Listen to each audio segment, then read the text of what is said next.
constraints of historical accuracy, I think really excited the team quite a bit.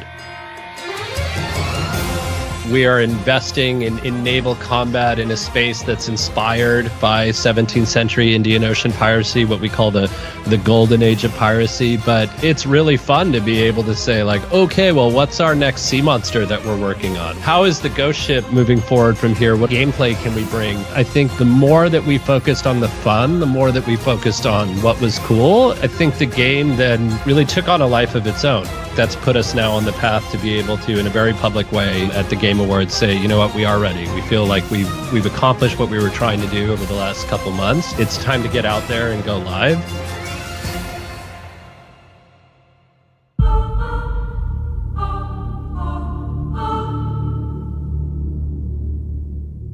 For close to a decade, Ubisoft Singapore has been building and rebuilding Skull and Bones. The team, both long-serving veterans and recent recruits, have been through a lot, but they've finally made it to the harbour. I think it's amazing the amount of resilience that they've shown and the changes in direction that we've talked about also. I mean, these are things that the team has adjusted as they go and said, we're not giving up. We're going to ship this game and we're going to make it great. And, you know, I'm really proud of what this team has done, and they should be very proud of themselves as well, bringing this game to completion. It was not easy to create great synergy between the navigation and the aiming system, but they succeeded to do it. We developed it in a huge open world. I think it's the biggest open world that Ubisoft ever created, and now this open world offers a lot of opportunity to develop new activities, new narrative layers. It's like we planted a lot of seeds, and that are exciting to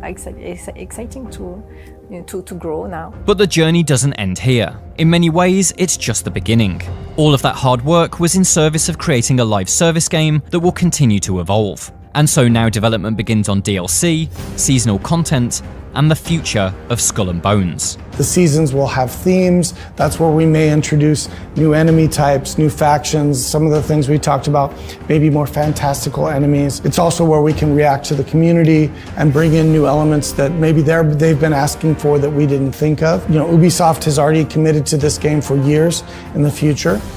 With those seasonal ambitions, Ubisoft Singapore hopes that Skull and Bones is here to stay, and that players will find something to cherish among its lovingly created digital waves. I think players will find their own story in the game. If after they've played the game for 5 years, they'll look back and they'll say, like, I was the one defining what it means to be an infamous pirate, and I got to tell my own story. Maybe at some point they're ranked at the top of the world, and they'll be able to look back and say, I was the most infamous pirate in the world. I can't think of anything cooler than that. Becoming the home for a passionate community of online pirates is the ultimate goal for Skull and Bones. But regardless of its eventual success, and despite the difficulties faced by staff, the journey to this point has been something important for Ubisoft Singapore. I do feel like Skull and Bones will be part of us for a long time. It's our first led AAA studio coming out of Singapore. Yeah, I hope we don't forget about that. We should be proud of that.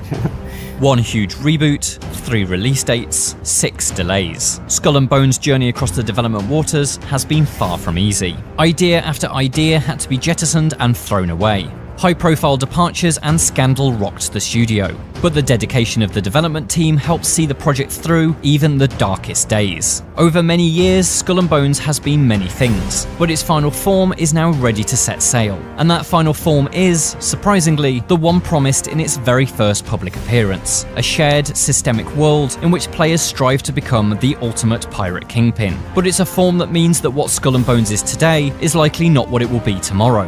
Its evolutionary cycle now begins anew, the design shifting and changing as Ubisoft Singapore reacts not just to the demands of its management, but its players too. It's a destiny that's fitting of a game that's constantly changed since its inception. What will remain constant is the story. The story of a development team who endured everything in effort to bring their first complete original game to life. Whatever that game was, whatever that game is, and whatever that game may be, the legend of Skull and Bones will long be as famous as the black and white flag its pirates fly.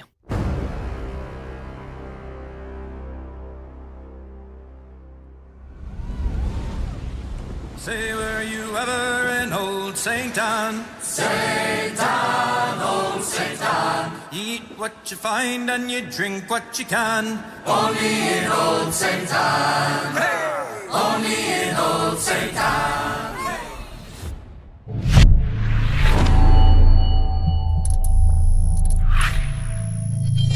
Hello and welcome to the Star Wars Outlaws story trailer developer breakdown.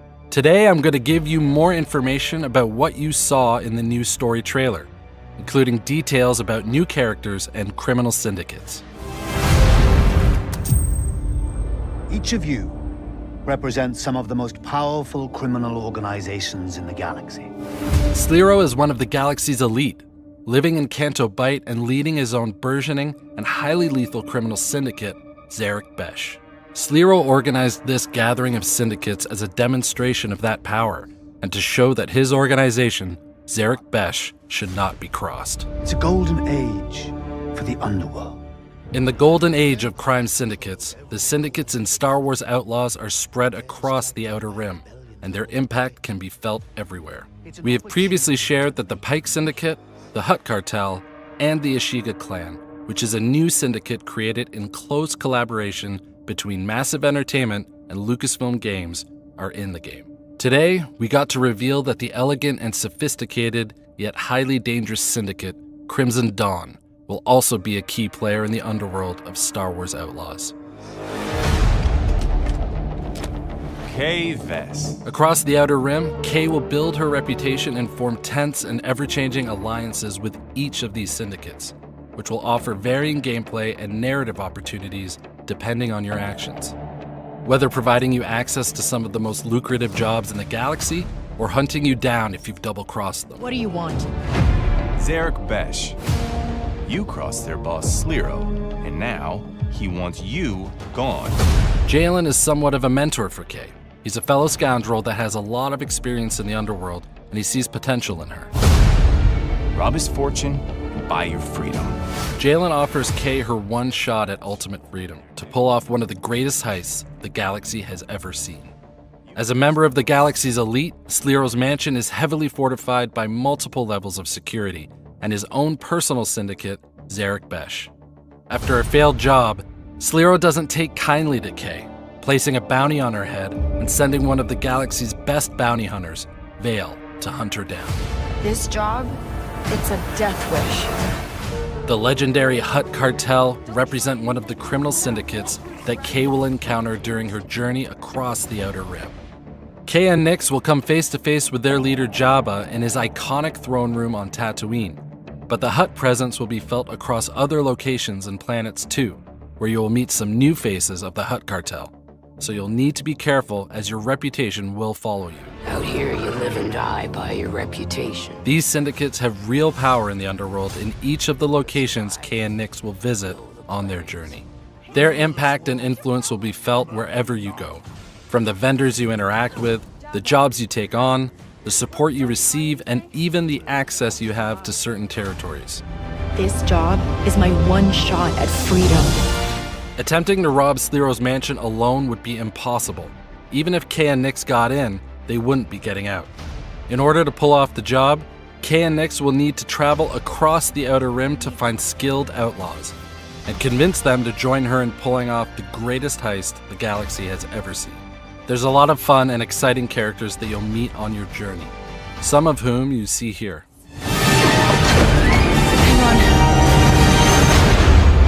I hire you because you are one of the best hunters in the Outer Rim. Raised in the underworld, Vale has had a toe in every syndicate and has learned from each of them. Because of her experience, Vale is a formidable adversary for Kay. She can fight, pilot, hunt, smuggle, anything she needs to do in order to pull off a job and claim her bounty. Bess is mixed up in something bigger. Kay grew up alone, fighting for scraps in the workers' district of Canto Bight, relying on her skills as a thief and Nix to pull off small cons to get by.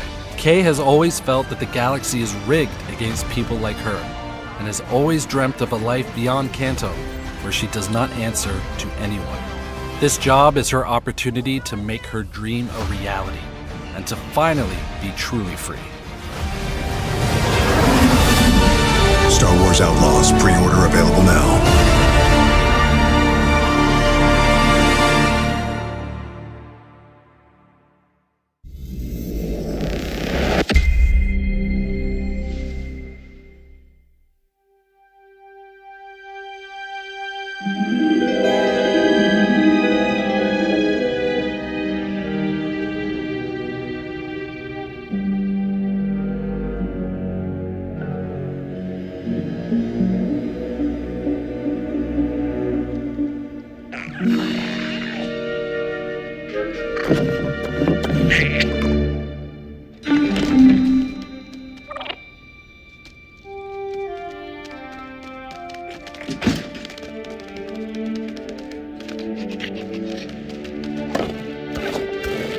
Good boy.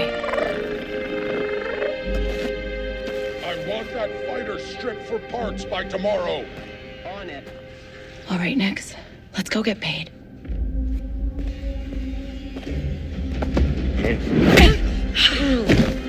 That worked. He's the boss because he knows how to handle the Empire. We cannot trust those officers. They take our credits now, but what stops them from stabbing us in the back? Nix.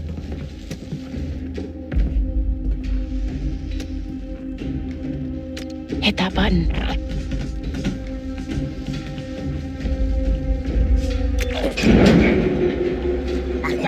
Nice one.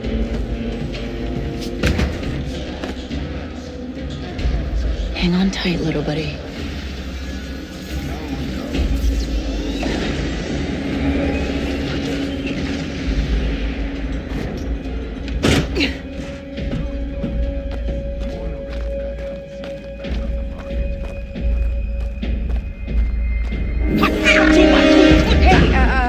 I was just leaving. Okay, we'll figure this out.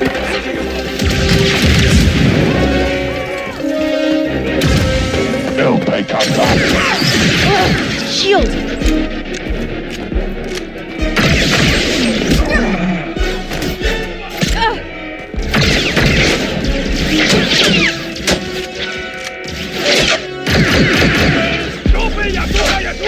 Hey, Nick! Catch!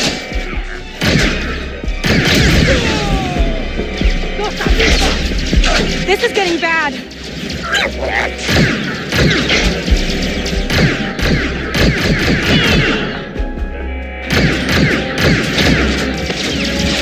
Let's try this out.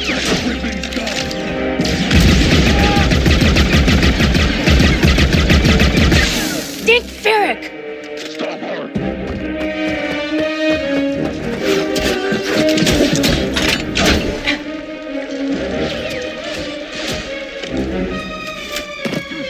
I think that went pretty well, right?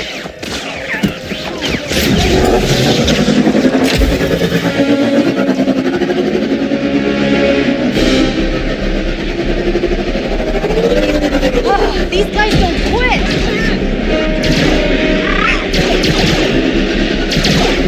Hang on!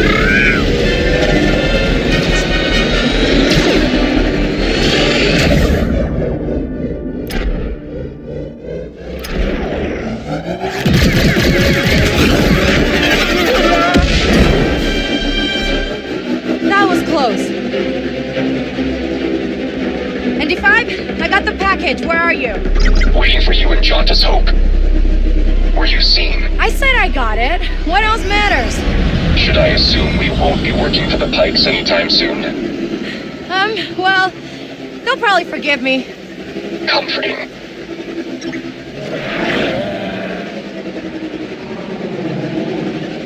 There's Jauntus Hope. We made it, Nix.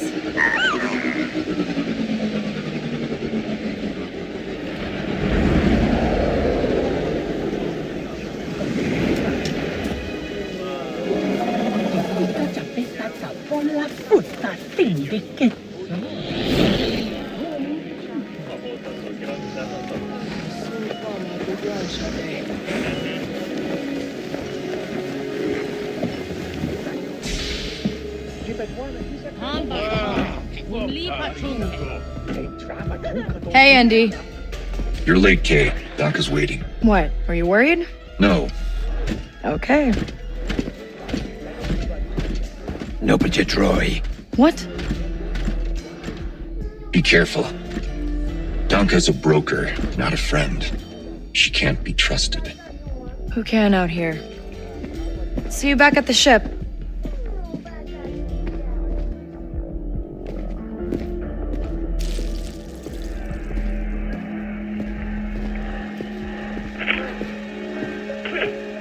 Round 2 and I still like my odds. K-Vess. Back already. I told you she's fresh, but she's good. Who's this? Just a friend. Join us. Job was more complicated than you said, Dunka. You lived.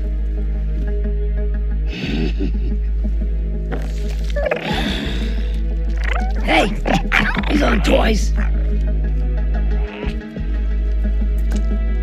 They're investments.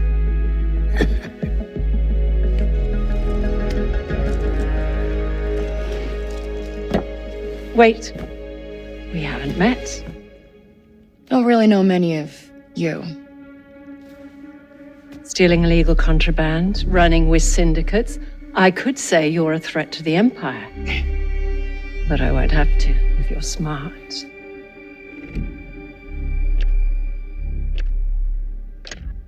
Thanks, but I'm smart enough to get myself out of trouble. You pay the tax just like everyone else. Whoa, kid, let's just relax. You won't make it off to Shara alive. Maybe.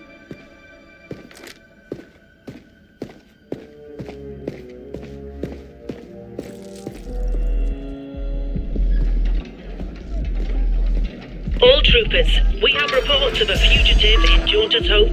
Move to apprehend. That Imperial announcement wouldn't be about you, would it? Could be. I told you not to trust her. Not the first time we've outrun the Empire.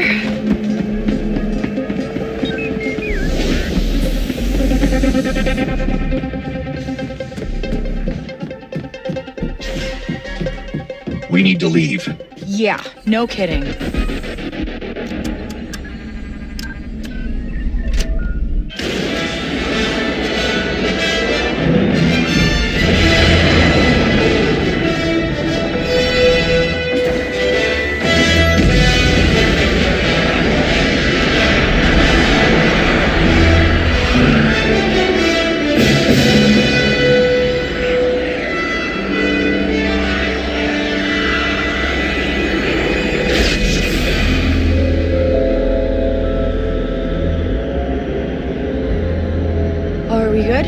Nothing on the sensors yet. Anybody on the sensors now? TIE fighters on us. Got one. I feel inclined to remind you that we should shake the Empire quickly. Thanks, I'm working on it.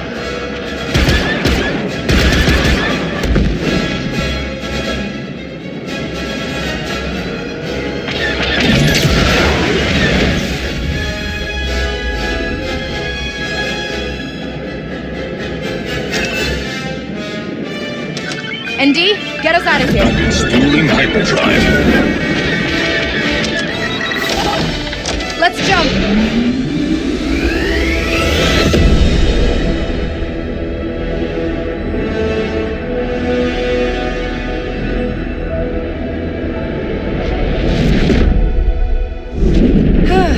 We made it.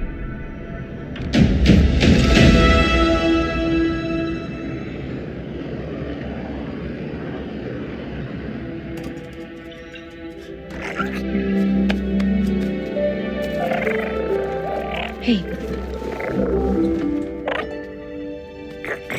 Got your new toy. So, where do we go next? Anywhere we want.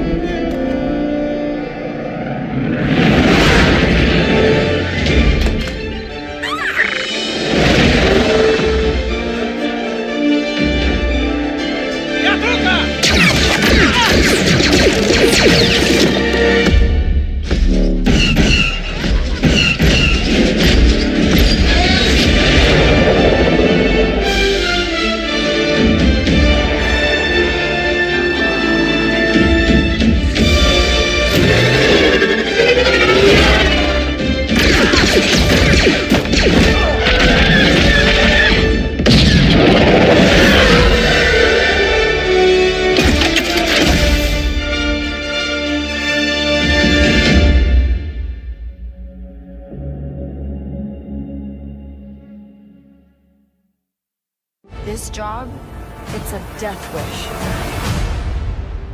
I'm in. Star Wars fans have a brand new AAA game to look forward to this year. Star Wars Outlaws is coming August 30th, and it promises to put players in the shoes of smuggler, criminal, and all-around scoundrel Kay Vess. Kay must navigate from the criminal underworld in a desperate bid to pull off an impossible heist and buy her freedom. With Ubisoft releasing a new trailer for Star Wars Outlaws, we have a better idea what Kay's mission involves and the many criminals and villains she'll encounter along the way. Let's break down everything we learned from this new footage, from the new and returning criminal syndicates to that unexpected Han Solo cameo. Vess is mixed up in something bigger. Star Wars movies may be all about the conflict between factions like the Empire and Rebel Alliance, or First Order and the Resistance. But there are other powers at play. The Star Wars universe is home to a number of criminal organizations, all vying for control of territory, contraband, and even illegal drugs. Star Wars Outlaws thrusts players into the heart of the criminal underworld. You'll take missions for different organizations, increasing your standing with some, while you also risk making enemies of others. Being a free agent in the Star Wars underworld isn't going to be easy. The new Outlaws trailer reveals some of the organizations who will play a role in the game. Unsurprisingly, Jabba the Hutt has a part to play in this story. He's not just the most iconic Star Wars gangster of them all, but also arguably the biggest force in the criminal underworld in this time period. The trailer confirms Kay Vess will come face to face with Jabba during the course of the game, much to her chagrin. Okay, we're skipping that part. We also see members of the Pike Syndicate in the trailer. The Pikes have played a major role in various Star Wars TV series, like the Book of Boba Fett and the Clone Wars. These unusual fish-headed humanoids are notorious for controlling much of the galaxy's spice supply. Not unlike Dune, spice is a rare substance valued as a narcotic by the galaxy's wealthy elite. We also see a representative from Crimson Dawn, the organization first introduced in Solo: A Star Wars Story. At this point in the timeline, Crimson Dawn's old ruler Maul is dead. It's now led by Han Solo's old girlfriend, Kira. As seen in Star Wars comics like War of the Bounty Hunters and Crimson Reign, Kira's ultimate goal is to use her power and resources to bring down the Sith Lords who secretly rule the galaxy. The game appears to be set after the War of Bounty Hunters, as we see the carbonite frozen Han Solo on display in Jabba's palace, but before Crimson Dawn's final collapse and Kira's disappearance. So, does this mean we could actually see her appear in Outlaws? According to a report by Game Informer, we will. We may see familiar organizations like the Hutts and the Pikes in the trailer, but they aren't the main enemy Kay Vess will be contending with in the game. That's where Zarek Besh comes in. Zarek Besh is another major power player in the criminal underworld, but not one included as part of the 5 crime syndicates. This faction was first introduced in Marvel's Star Wars comics, where we saw Kira and Crimson Dawn manipulate Zarek Besh into waging war on the Hutts. Again, we're guessing the game is set before that conflict, which is known as the Syndicate War. As revealed in the trailer, Zarek Besh is ruled by a human named Sliro. Sliro is a wealthy, opportunistic crime lord who sees great opportunity in the current state of galactic affairs. With the Empire spending so much time and effort hunting the Rebel Alliance, that leaves the criminal cartels plenty of room to make their move and rake in more money. That's if they can work together, of course. The scene where Sliro is making his pitch to the Hutts, Pikes, and Crimson Dawn is taking place on Canto Bight, the casino planet introduced in 2017's Star Wars: The Last Jedi. That's no coincidence. Canto Bight is also where we met Benicio del Toro's character DJ, a scoundrel with an important lesson to impart. In a galaxy that's trapped in a perpetual cycle of war, the real winners are those who know how to profit off of that war. Oh. I'm the good. Sliro clearly views himself as part of that crowd. It's an opportunity to make millions. From what we know about the plot of Star Wars Outlaws so far, the conflict begins when Kay runs afoul of Sliro and the crime lord puts a major bounty on her head. From there, Kay is given a choice: run and hide, or attempt to steal Sliro's vast fortune and buy her freedom. We won't need to tell you which option she picks. Every mission in Outlaws is about bringing Kay one step closer to her overarching goal of landing the galaxy's biggest payday. It's also worth mentioning the game will introduce another crime syndicate called the Ashiga Clan. We don't know much about this group yet. They were created specifically for the game, but they look to be one more source of both opportunity and danger for Kay. We do know that they're native to the icy world of Kijimi, another returning planet from the sequel trilogy. Star Wars Outlaws is avoiding a lot of the trappings fans might expect from the franchise. There are no Jedi Knights or lightsabers in sight. Even though this game is set during the year between the events of The Empire Strikes Back and Return of the Jedi, the Rebel Alliance is out of the picture, biding their time and waiting for the right moment to strike. This game is all about shining a light on the dirty underbelly of the Star Wars universe.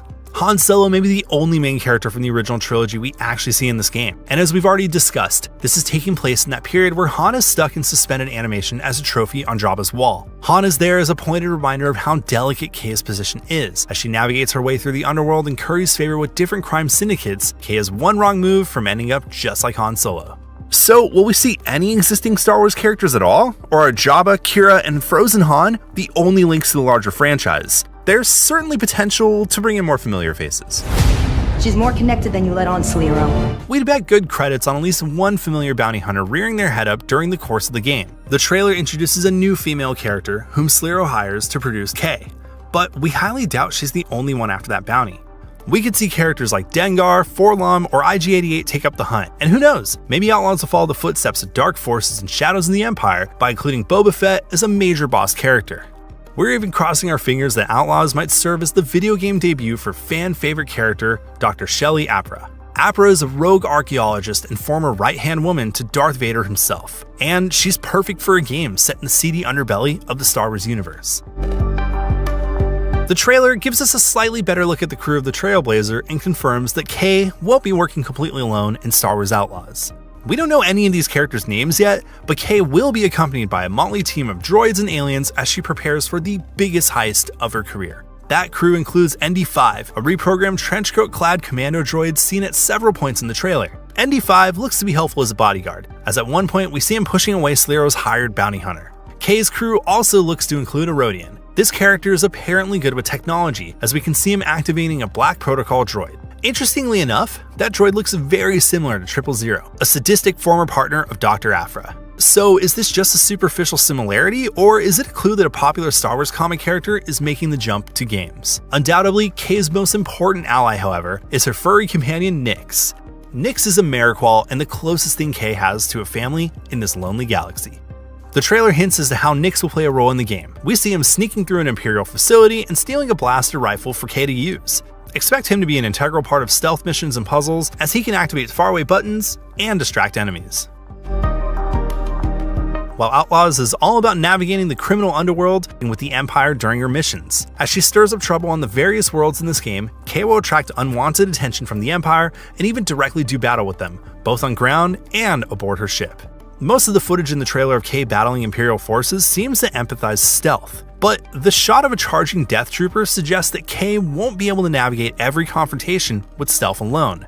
The more attention she attracts, the more Kay will draw down the wrath of Empire Palpatine's military down upon her. That includes vehicular combat as well as gunplay. The trailer features a shot of an AT-ST Walker, and we see footage of a dogfight between the Trailblazer and a group of TIE fighters. In this game, the Rebel Alliance may be lying low right now, but the Empire is still out in full force. Tatooine may just be the most iconic planet in the Star Wars galaxy, and it's one of the open world playgrounds on offer in Outlaws. It also makes sense that Kay would be visiting Luke Skywalker's former home planet, as both Jabba the Hutt and the Pike Syndicate control territory there. The trailer makes it clear that some of Tatooine's more dangerous fauna will be appearing in the game. At one point we see Kay plunging down towards the Sarlacc. We can only assume that this means her meeting with Jabba doesn't go too well. We can also see Kay dodging a massive crate dragon in the open desert. These enormous beasts are pretty much the biggest and nastiest creatures on the planet. They're incredibly hard to kill, but that doesn't stop a handful of foolish treasure hunters eager to harvest the valuable pearls inside their bodies. Kay seems just desperate enough that she might take on a mission to kill a crate dragon and steal its treasure. At this point, we can only wonder what other giant beasts will be in the game. Massive Entertainment has even created an entirely new world called Toshara, and who knows what monsters lurk on this brand new planet. And that's all we were able to glean from the new Star Wars Outlaws trailer. Which world are you most excited to visit? Which iconic Star Wars characters will put in an appearance? Let us know what you think in the comments below. And as always, make sure to like and subscribe to IGN wherever you watch. But all I want is to live free. So I'm gonna risk it all. Hold on, Nick!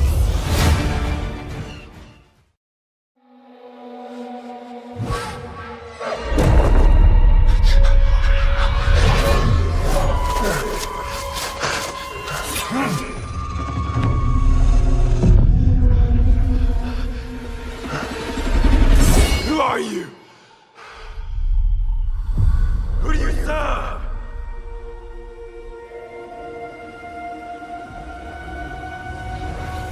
All I have ever known in my life. Our land. Our customs. My family. Burns in the name of unification.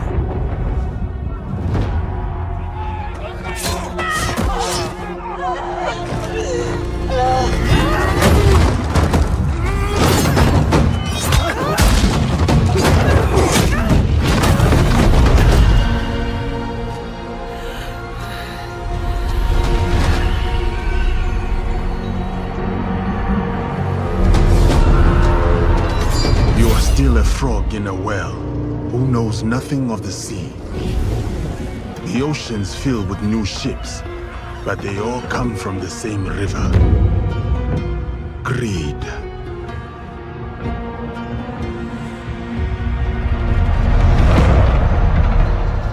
Power.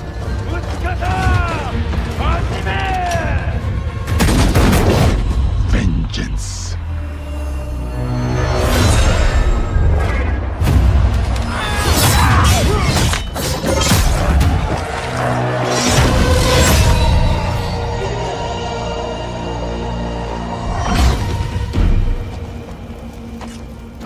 And you?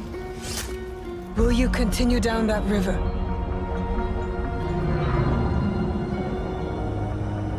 Or choose another path beyond what we see? And we must look for it together.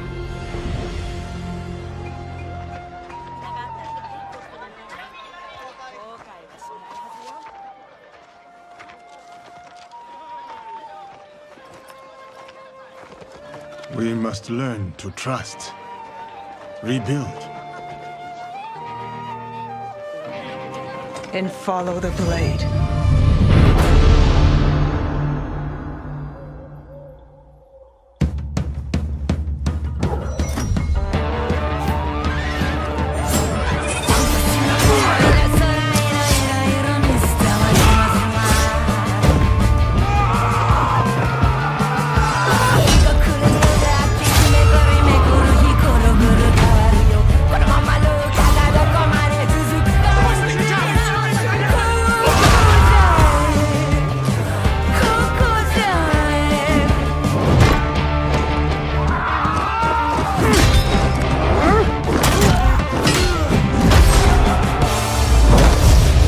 I said, who do you serve?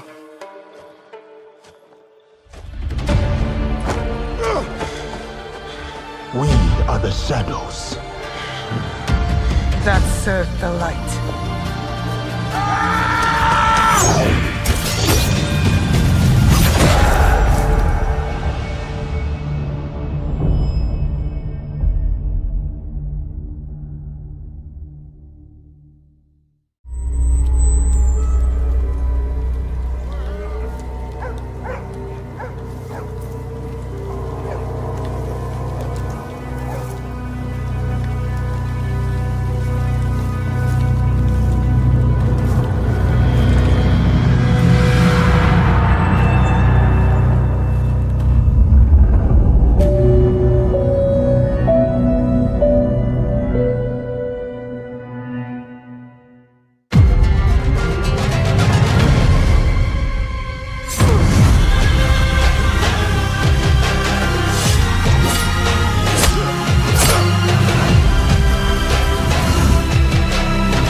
Hello, everyone, and welcome to the PM Studio Showcase. Yeah. Since 2008, PM Studios has released iconic titles like DJ Max Portable, HOA, My Time at Sandrock, and many more. Everyone in PM Studios loves supporting fun, engrossing, and downright cool games, and today IGN is proud to team up with them to unveil some of the titles coming soon, show you never-before-seen trailers, and even check out some titles you can try out right now on the IGN Live show floor. So, without further ado, let's get into the games. First up, it's the world premiere for the first-person puzzle game with a ton of humor. After filing a few workplace safety reforms in the shredder, Chromagun 2 Die Hard marks the return of the color-based puzzle shooter that brings cutting-edge technology and an endless supply of lead-free paint to the everyday humdrum lab routine. Check it out. Side effects of exposure to the chromagun. Hallucination. Time. Welcome to Chroma Labs, you wondrous little creature. Our facility has another collection of tests we'd like you to participate in. Color is very important. You can see colors, right? Things get a bit more complex this time around. Not to worry, though. Your well-being is our priority number one. You see how the chromagun works? It's called magnetoid chromatism. That's a word we invented. Dearie, please remember, not solving tests as instructed is a bad idea. Whoa! Sorry, I may have miscalibrated the portal. If you saw other universes, don't worry. You won't be visiting any of them.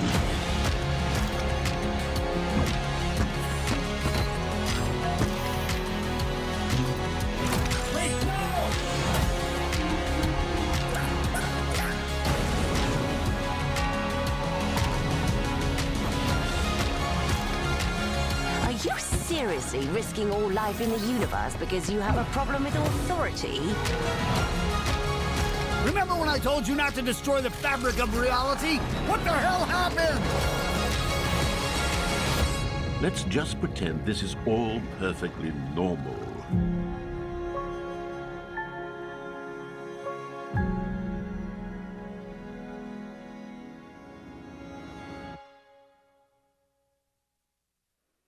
You can paint your way to victory in Chromagun 2 Die Hard, and you can check out the demo right here at IGN Live. Now, if you're a fan of stylish RPGs with roguelike elements, well, this next title lets you keep your items even after you die. Each death comes with an opportunity to try new skills, forge new alliances, and triumph over Guardian's forces. It's the side-scroller every classic dungeon crawler fan should be excited for. Take a look.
Dragon is Dead looks like a damned good time, and it's available right now in early access on Steam. You can also dive into Dragon is Dead at the PM Studios booth right here at IGN Live. Next, it's the world premiere of Roshpit Champions 2. Take a look.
That was your first look at Rosh Pit Champions 2, a multiplayer RPG that's come a long way since its humble beginnings as a Dota 2 mod. If you're a fan of long nights of gear hunting and character leveling, we've got a special surprise for you. Here's an in-depth look at early gameplay. Check it out. Hello everyone, my name's Chalky Brush and I'm the creator of a Dota 2 mod called Rosh Pit Champions. It's an action RPG on the Dota 2 arcade, and 4 years ago we decided to break out of that modding ecosystem and build a brand new game on a new engine, and that way we would have no limitations and we could really craft a unique and legendary experience for you guys. We're super excited to reveal the trailer coming up next, so if you like what you see and you'd like to try it out, please wishlist Rosh Pit Champions 2, and I'll see you guys there. The once muted sounds of the Rosh Pit are starting to grow louder by the day. The champions who had collectively put the screams to rest are starting to feel the vibrations in the ground again. Get ready to embark on the second journey of the Rosh Pit Champions. Within the captivating realm of the Dota 2 arcade, and with over 2 million subscribers, Rosh Pit Champions 1 was an action RPG unlike any other. With 30 heroes and hundreds of items, Rosh Pit Champions brought a totally new gameplay experience to the Dota arcade. Now, we are super excited to showcase what we have been working on for the past 3 years. Introducing Rosh Pit Champions 2, a fully 3D immersive standalone game with all 30 heroes planned to be returning from the original. Reimagined and completely remodeled, our champions are back with new moves and some old favorites too. It all takes place on the Tanari world, as our heroes are mysteriously displaced into an unfamiliar realm. Our heroes are greeted by the particular ferryman, an unknown figure who helps you to teleport between areas. Your goal is to navigate our heroes to find the hidden flames and unlock new territories, all the while searching for the ancient relics that will allow you to approach the Sky Fortress and face the Tanari god himself. With over 20 levels with varying environments, our heroes will be faced with elemental monsters, foreign creatures, and of course, big bad bosses. Scratch, claw, swing, stab, shoot, throw magic. Do whatever it takes to push your heroes to their limits. Items can help with that. With hundreds of items available that range from simple damage upgrades to full skill swaps, Rosh Pit Champions 2 really puts an emphasis on individual character customization. Players of the original will recognize items that totally change the way a hero can be played, and we took that to the next level in Rosh Pit Champions 2. Love the archer but really want that sorceress teleport? Using that tanky paladin but want to change elements like the elemental warlord? Your wishes are granted. Introducing Skill Swap, a feature we think will really expand gamers' builds by allowing different combinations of skills to be put together. Items can also be customized themselves. You can upgrade your items and can reroll attributes to get that perfect weapon or fight your way towards hellish monsters for the legendary drops. Need the item in a hurry? Our in-game marketplace allows you to list items and purchase items directly from other players, a feature that our original players loved and we really hope our new players also enjoy. Moving away from the traditional point-to-click controls, Rosh Pit Champions 2 uses WASD movement in a 3D world so that you can freely move to cast spells in any direction that you want. We really hope that this makes for a much more fun gaming experience. Oh, we almost forgot, this can all be done with friends. While the occasional solo grind can be fun, we know action RPGs are so much better with friends. This is why we are introducing 2 methods of multiplayer madness. We have the self-hosted multiplayer mode, a mode that allows you to create your own lobbies and host your own servers to allow friends to directly connect. We also have a planned Champions Net, a dedicated network hosted by us with planned events, rankings, and much more. We wanted to give players the freedom to play in a controlled environment or on their own servers. We have so much more in store for you, and our #1 goal is to make the game as fun as possible. We are gamers ourselves, and we are on different forums listening to what people want. While we cannot possibly adhere to every demand, we really are taking elements from wherever to try to bring the most fun game to players. If you were a part of the original community, you know that we take player engagement seriously. We plan to do the same again. Through the next couple of months, we plan to go more in depth in our current features showcase our newer features, and have streaming chats with our followers to hone in on the final product. We really would appreciate if you would wishlist us and follow us on Discord, as this will really help us. Thank you.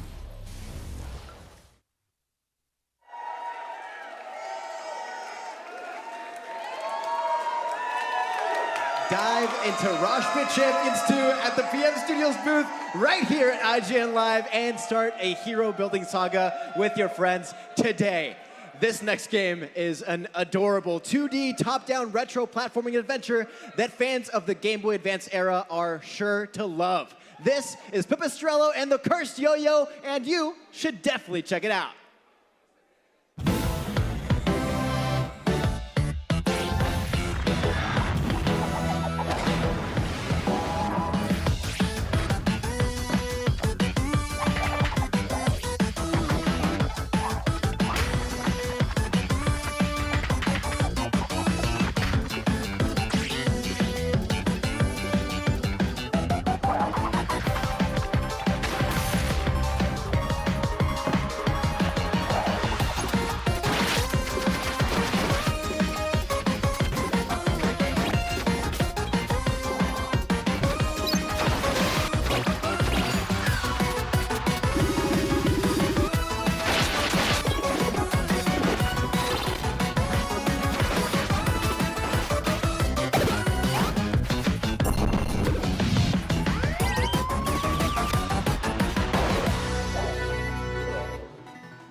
You can master over 6 yo-yo tricks and special moves to outmaneuver and defeat the 4 crime lords in Pipistrello and the Cursed Yo-Yo. The Steam demo is coming out soon, so make sure to wishlist it. We are almost out of time for this year's PM Studios Showcase, but we've got one more reveal for you. Times are changing in Skopje, and it's up to you to survive through them. This is Skopje 83.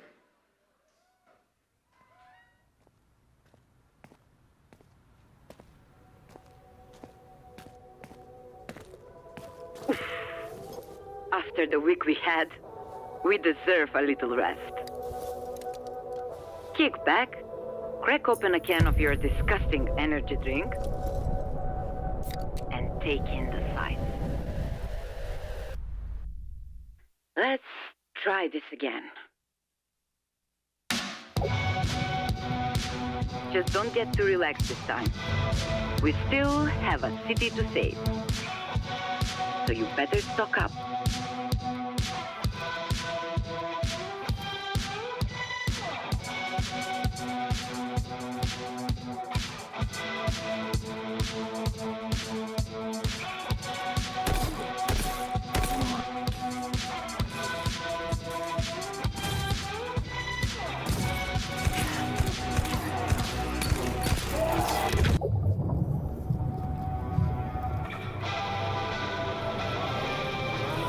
And you know what they say, everything is more exciting with friends. A cozy mobile base, special tools, and bigger weapons.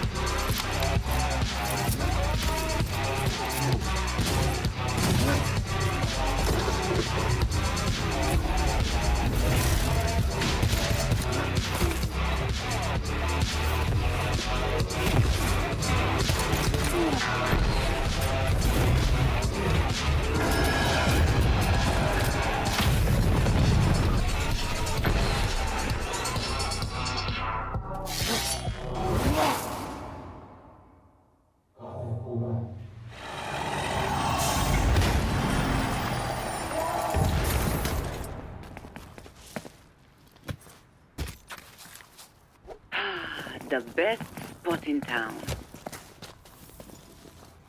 It's not what it used to be, but the view is still to die for.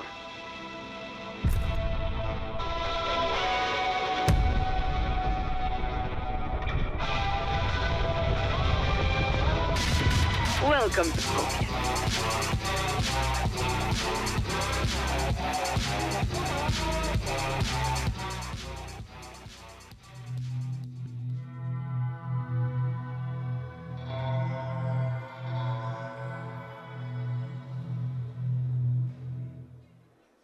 You can check out the Scovia 83 demo coming to Steam during Next Fest in the coming days. I, for one, can't wait to explore every inch of it.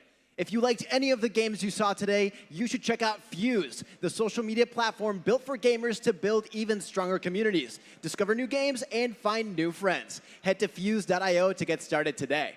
This has been the PM Studios 2024 Showcase. We look forward to seeing you soon, and we'll wrap this up with one final look at some awesome titles that you can enjoy right now or very soon.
This is IGN's Summer of Gaming. And today, it's time for Ubisoft Forward, the mega publisher behind global hits like Assassin's Creed, Prince of Persia, Star Wars Outlaws, I'm in. And The Division has a big show full of surprises and reveals, and IGN is covering every second of it. Will we finally see gameplay for the highly anticipated Assassin's Creed Shadows? And will Ubisoft reveal the future of the Far Cry franchise? And hey, are we ever getting another Splinter Cell game? Or will they just force us to watch an hour of Just Dance routines? Well, it's time to find out, because the IGN Summer of Gaming Ubisoft Forward pre-show kicks off right now. What is up, everybody? Thank you for joining us. We are just moments away from Ubisoft Forward, part of Summer of Gaming live on IGN. My name is Max Scoville, and I'm joined today by my good pals Brian Altano, Jada Griffith, and Akeem Lawanson. Hey. Hello, What's my up, darlings. buddy? How's it going on? I'm good, I'm good. So Summer of Gaming going on all summer long. IGN Live was a big, huge 3-day thing we just did for the past 3 days. We're all really tired, so bear with us. If we sound a little bit raspy, it's because we've been shouting for days on end. There's a lot to shout about, though. There is. You know, we got a glimpse of some of the stuff that's coming down the pipe from Ubisoft. The big thing that they have on their plate next is Star Wars Outlaws. We got a cool new trailer during Summer Game Fest. We got to interview the creative director. Brian, you and I mean, you've got a shirt covered in scum and villainy. I have tattoos of Cantina aliens. I feel like we're very sold on this game. We know what it is. We're completely on board with it. Jada, I want to hear your thoughts on this. Yeah, so I'm a huge Star Wars fan, and I was a little concerned early on with this one, but the latest story trailer we got really sold me on this. So I'm very hyped to just explore this world as Kay and Nix and just kind of do all the things that we get to do as a scoundrel.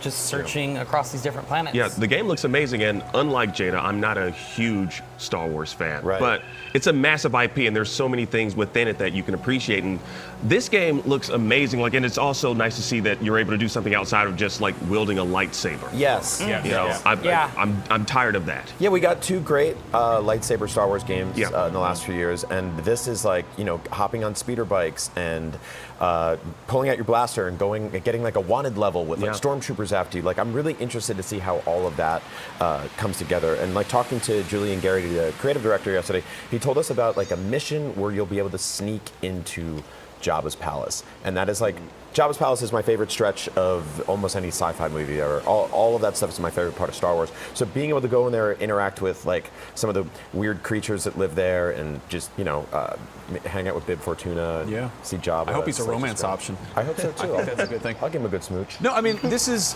for all intents and purposes, this is like Star Wars GTA. Right. And it's kind of baffling that it's taken this long to get something like that. This is so that what is it?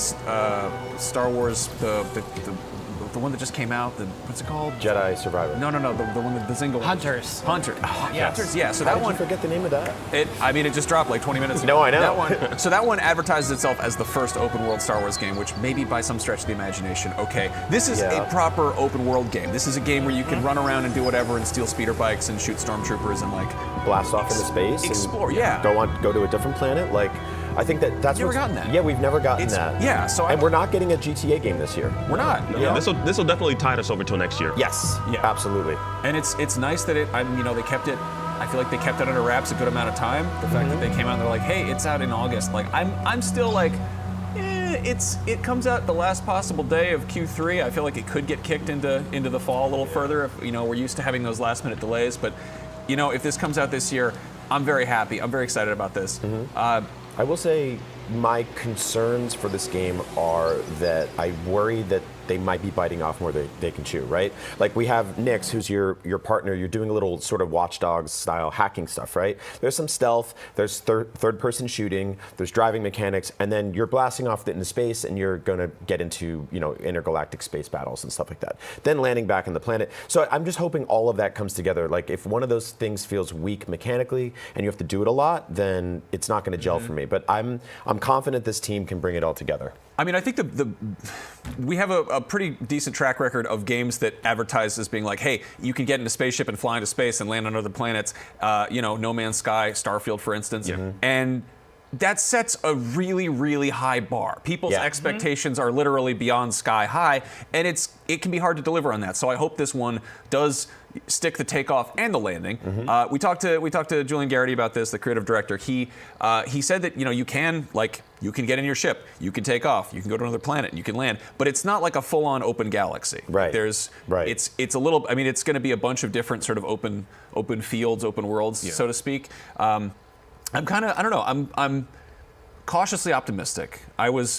I thought that the Avatar Frontiers of Pandora was going to be a sure thing. I was like, it's going to be Far Cry with blue cats, and it was like just different enough that it didn't click with me. Like it didn't click with me either. Yeah. I really, really wanted it to. Right? Yeah, I think with this one, I just love this world more, right? Like seeing Kay whip around on those lakes on that speeder bike is just so cool to me. Like it's honestly breathtaking. The moments of Star Wars that I appreciate are the creatures and the biomes and planets and stuff like that. And there's sort of like an inherent loneliness to it. And I think that's what I love about this game here. It's like you have this lone character who's taking missions and interacting with some cool people, but you're on your own a lot. And I think that's kind of what they're selling here. Like this is sort of like you're on your own adventure here. We were told there's a little bit of Metroidvania stuff too, which I'm excited about. This is really just everything I want from a Star Wars game. So. It's giving me some Watch Dogs vibes. Yeah. Like the whole sort of you're not hacking, you're telling your space dog to go do stuff, but it's kind of the same deal as having your little drone zip around. No, totally. I also love the familiar faces that we're seeing. Like Lando, he's one of my favorites. I mean, for obvious reasons. Because you're a gambling addict. Yeah.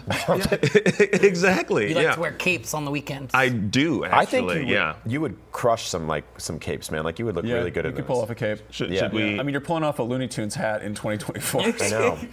What are you talking about? You're cooler than me. I'm giving you a Space hard Jam time. 2 came out, last year? Do you want to become a cape guy? I think you could do it. Okay. Well, let's do it. Anyway, I don't even know how you join me, segue from that. So this is, I'm excited for this one. We got other stuff to talk about. We should talk about, speaking of, exotic robes and floating capes and stuff, Assassin's Creed. Yeah. We're getting Assassin's Creed Shadows. That is slated for November 15th.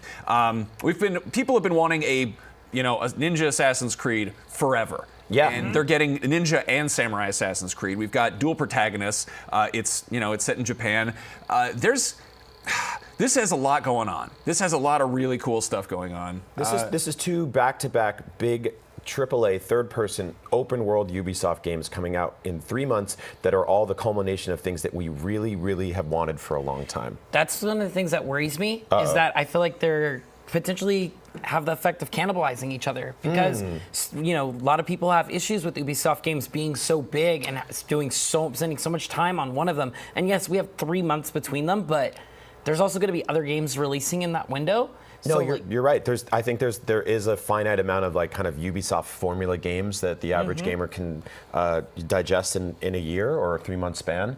Me, I always get hooked on them either way, but this is like I was sort of bored with the Viking setting. That didn't really grab me, but this looks so awesome. And I love the big thing this time around is seasonal changes, right? Which impact the way the environments look, which will impact traversal. I like the idea of a stealth game where people can follow your footprints through the snow. There's a lot of really interesting things they could be doing mechanically here. So I'm excited to get kind of a deeper dive view on this game today. I love that we're getting two protagonists. Naue and Yasuke are fantastic looking characters. Yeah. I love my stealth element. I'm probably going to play more Naue than I do Yasuke, but sometimes I do like to just go loud and if nobody's left standing afterwards, it's still technically stealth. Yeah, no, that's a really good way of putting it because I like the sort of having the strength build option or having the kind of sneaky projectile character. Do you know what the dynamic switching between them is? Because can you just bounce back and forth, or is it story based? I don't think they fully. I don't think we haven't seen that yet. Yeah, I mean we haven't really seen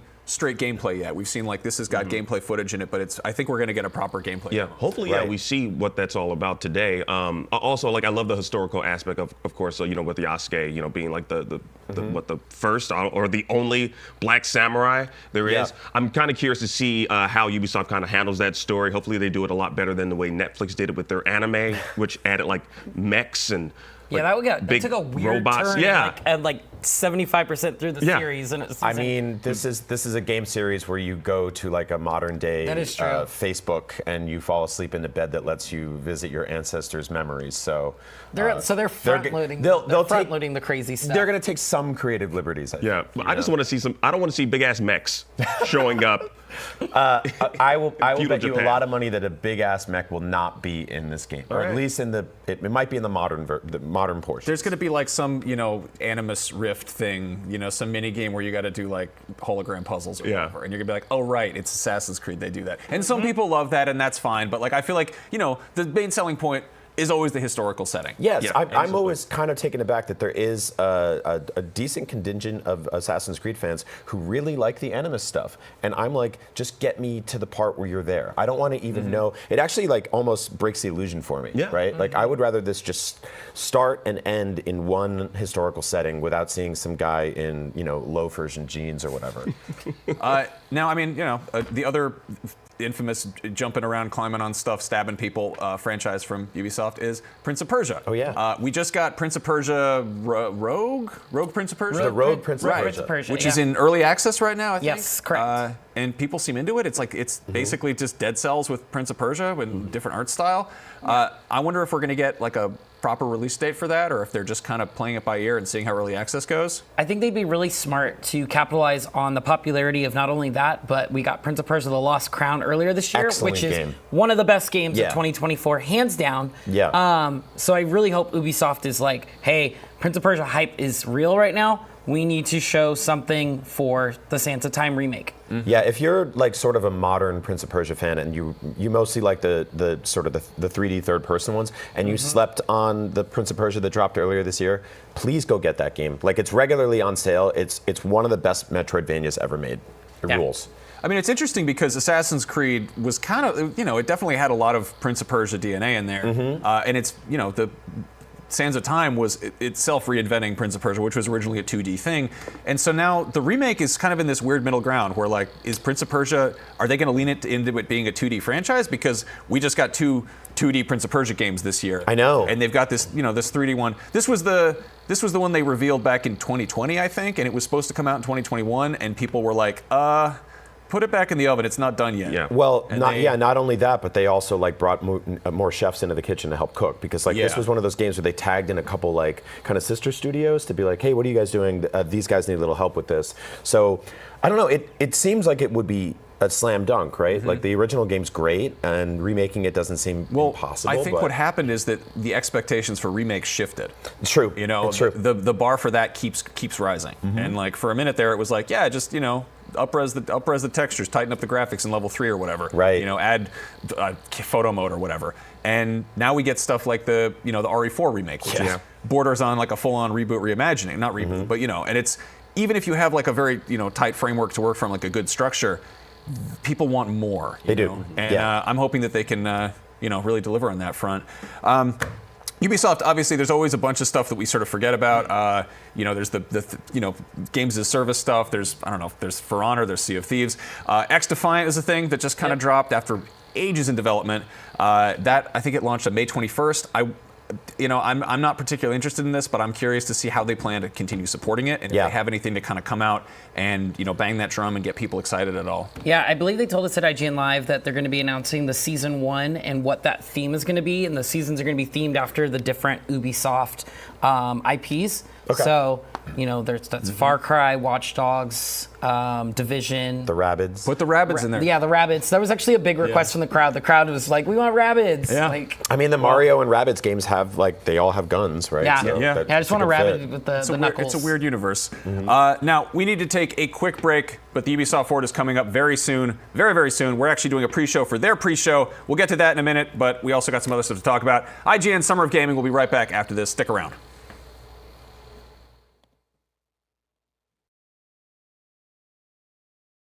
The gun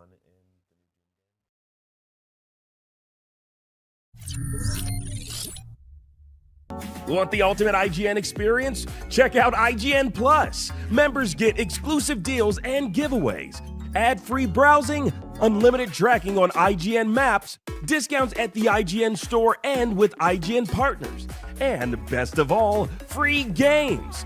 Get 30 days of IGN Plus for just $1. Head to plus.ign.com. The Cinefix Top 100. A list so secretive even we don't know what movies are on it or where they rank. What do you mean you don't know? Each episode will reveal one of the movies. Did I rush it? Felt like I rushed. That was good. I liked it. Talk about why it belongs and finally find out where it ranks. Are you not entertained? Are any of the movies we've shown here even on the list? I have no idea, and it drives me crazy. Join us as we find out on Cinefix, IGN, and wherever you get your podcasts. Why so serious?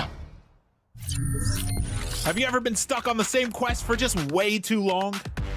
IGN strategy guides and interactive maps are here to help. IGN guides are trusted by millions, easy to use, and of course, free. You can even track your progress with handy checklists if you go for 100%, just like we do. IGN has the very best, most complete and accurate guides for The Legend of Zelda, Tears of the Kingdom, Baldur's Gate 3, Cyberpunk 2077, Hogwarts Legacy, and so much more. Every guide is tested and verified for you by experts. Just search for IGN.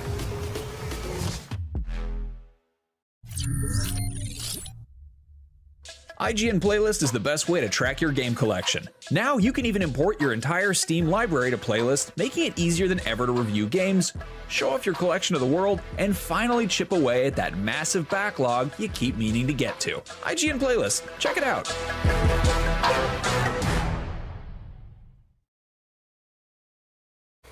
Welcome back. Now, there's a bunch of stuff that's been kicking around Ubisoft offices for years. There's some stuff that we've heard rumors of. There's some stuff that's been announced and kind of just disappeared forever. One thing that we've heard about for years, I think over a decade at this point, right. Beyond Good and Evil 2. Beyond. Beyond. Good and Evil 2. This is a trailer that we saw is entirely cinematic, but then there was some stuff shown behind closed doors to folks at E3 that year. That's how old this is. There used to be E3s. It was a thing where companies got together to show games. What was that, 2018 That was or something? 2017. 2017, yes. Yeah. This, 7 years now. This is the spiritual successor / sequel / not remake, I guess, but just reimagining of the original game, which was like a third-person action-adventure kind of Zelda-like. And this was allegedly using a lot of procedurally generated tech. Like, it seemed like, we throw the word tech demo around a lot in the industry, but like this feels like, that felt like that's what this is. But I think that unlike something like, Skull and Bones, which I played and at an E3 and had various release dates that got delayed, it became a running joke. Like, that at least had trailers, we had updates. This has just gone into complete radio silence. So I would honestly be shocked to see this today. Like, I don't know if this is a sunken cost thing where they'll just keep pedal to the metal on development for it for 7 years, or they'll just be like, we quietly shelved it. Yeah. But I believe it was mentioned in a financial call, I think either last year or a couple of years ago, they did mention that they're still working on this. They didn't say anything about a release date. Right. But I mean, when I first saw this trailer, I was sold on the game, obviously, without seeing any, gameplay footage. It's just a beautiful cinematic trailer. It's a cool world. Yeah. I mean, I would love for us to see something on this today. I doubt it.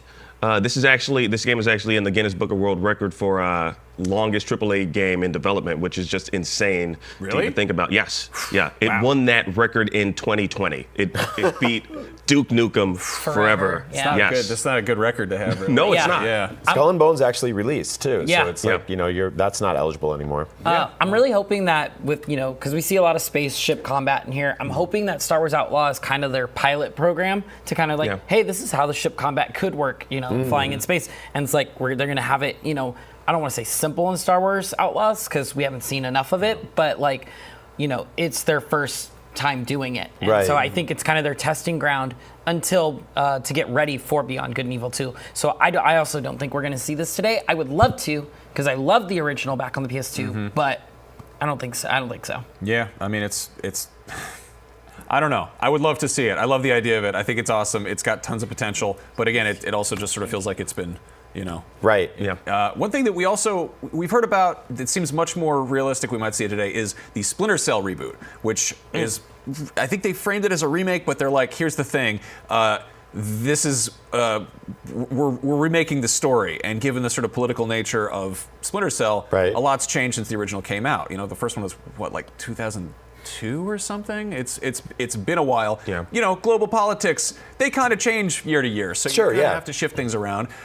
People have been dying for anything Splinter Cell, and it's like we've had weird things where like.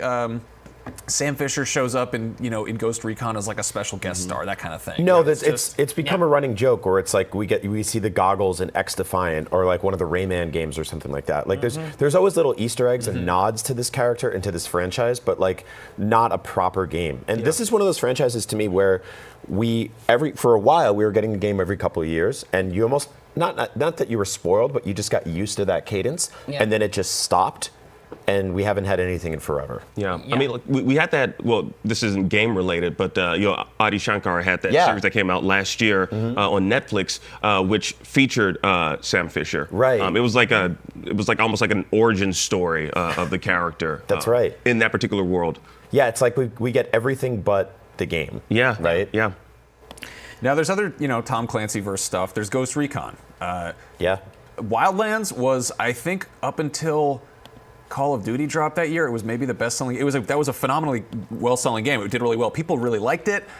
It was a huge hit. And then Breakpoint was the follow-up, which seemed like it would just be a slam dunk. And then that just missed the mark across the board. It was disappointed commercially, critically. It feels like people just collectively just kind of went mad and moved on. They did. And so I wonder what they're going to do with Ghost Recon. Is there a chance of kind of revitalizing that? I hope so, because I liked Wildlands. I reviewed that for another publication in the past. But Breakpoint, they just went, I think, too far into the like kind of RPG mechanics and stuff of it. There was just like too much, and that's not what like fans of Ghost Recon wanted. Like, if you go back to like the 360 days of playing GRA and GRA 2, those Ghost Recons were fantastic, and fans played those for years, and they didn't care about all this other stuff that they had.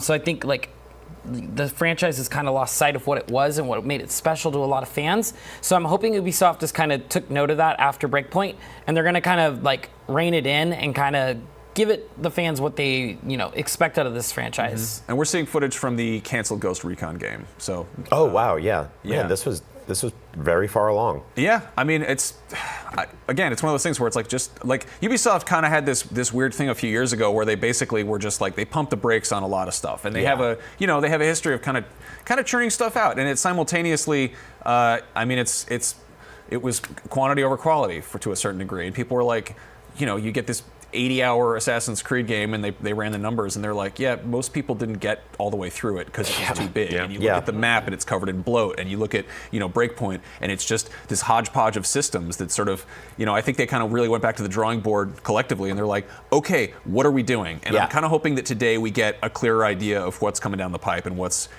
what the focus is moving forward. One thing that I would love to see is a new Far Cry. Yes. Far Cry. Yes. So I love all the Far Cry games. Like, honestly, I really do. But Far Cry 6 was the best Far Cry game since 3. Okay. I'll say it. Do you not agree? I give you that. 4 was good. 4 was good, but I think 6 was better. I think 6 4 was better. 4 was kind of 3.5. 6 was basically, Florida, Cuba, Giancarlo Esposito as the villain.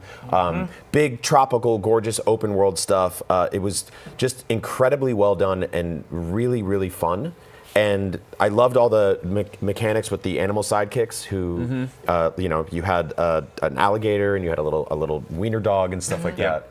It was great. It was also like, no spoilers here, but like when you beat that game, you win, but they do this thing where they're like, the enemy keeps trying to invade, so they gave you excuses to come back like every other week or so. Yep. And they would just have these like almost story-driven excuses to send bad guys back into a territory that you'd have to clear out again. So this Far Cry 7, it feels like we're almost due for it. It's been a couple of years, but there's been some weird rumors around this one that it's actually more than one project, right? There's this rumor that there's like this there's a single player project that's all about like your family gets kidnapped or something like that, and you have to go, or abducted, you have to go save them.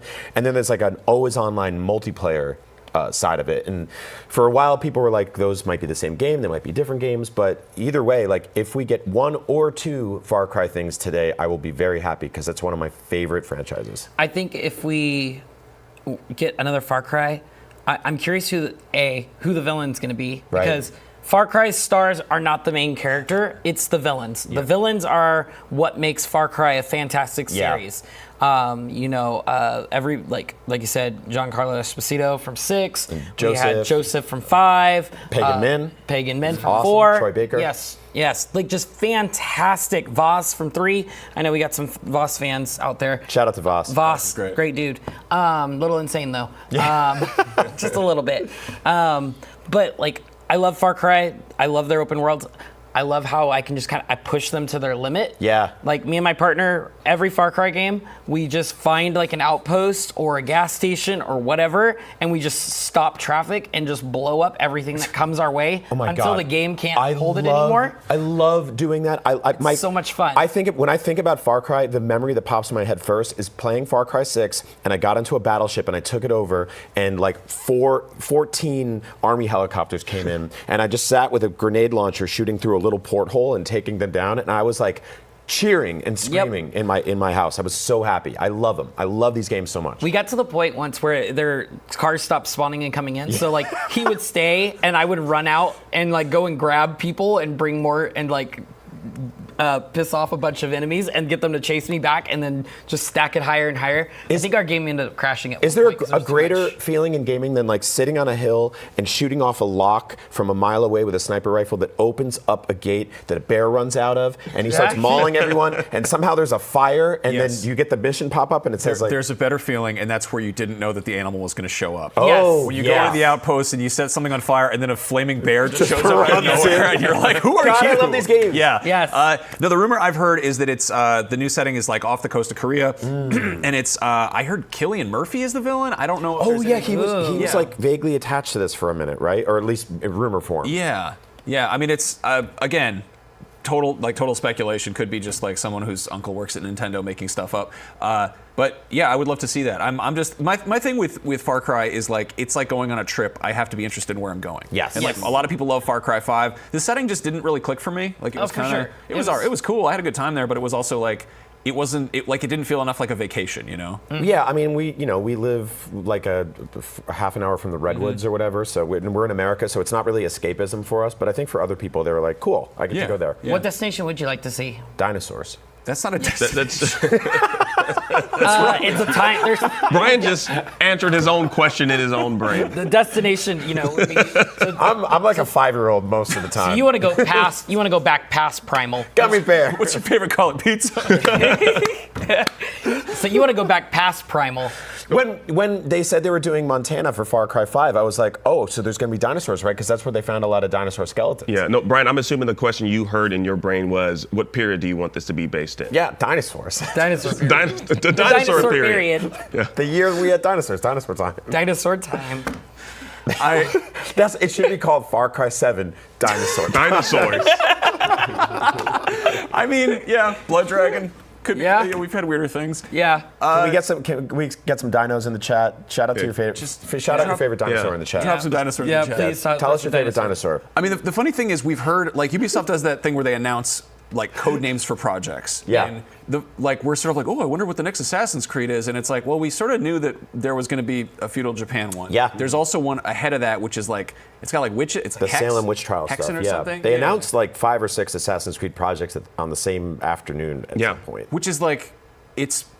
Yeah, Hex has that whole like Blair Witch thing going on for it. Which I'm interested in. I think that's. Me too. I'm curious, and I'm like, there's also there's the online project thing, which is like Nexus, I think, and it's. I mean, they're figuring out like, okay, what needs to be a single player thing, what needs to be as a games as a service, what needs to be all the above, what needs to be a big sprawling open action world, action RPG versus what needs to be like a more compact, like Mirage, for instance, was more of a focus thing. Mirage was a really smart take on the franchise because I think there's a lot of bloat that happened with those things, and so like, I'm actually hoping Hex is like that too. I mean, it would be kind of cool. For a minute there, it was, you'd have sort of alternating franchises dropping, year over year. It'd be kind of interesting if we had that within franchises where it's like big, huge action RPG, Assassin's Creed, and then smaller experience, and then big, huge one again, and kind of, bounce between them like that. I feel like the Yakuza series sort of does that, where like some of them are 100 hours and some are 40, and it's kind of you don't really know what you're going to get. Do you think we'll get a Dinosaur Time one?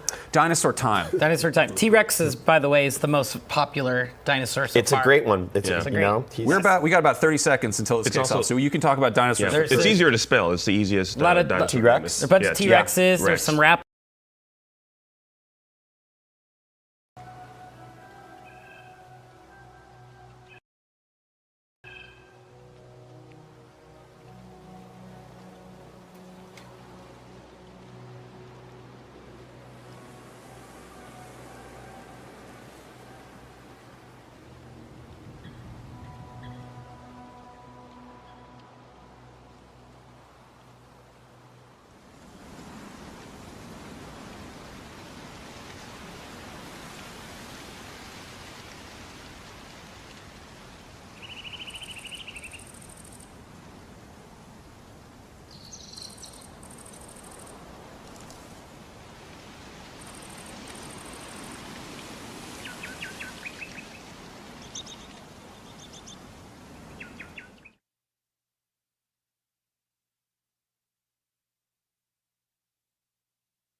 Peggy 18.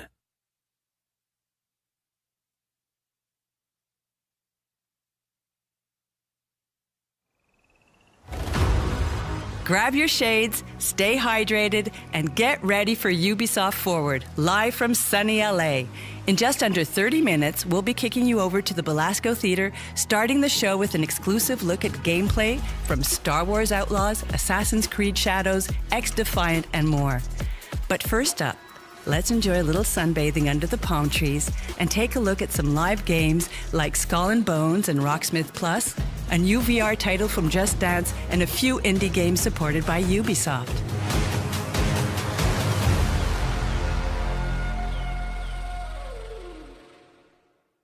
In video games, we often have an element of illusion, of trickery, and smoke and mirrors.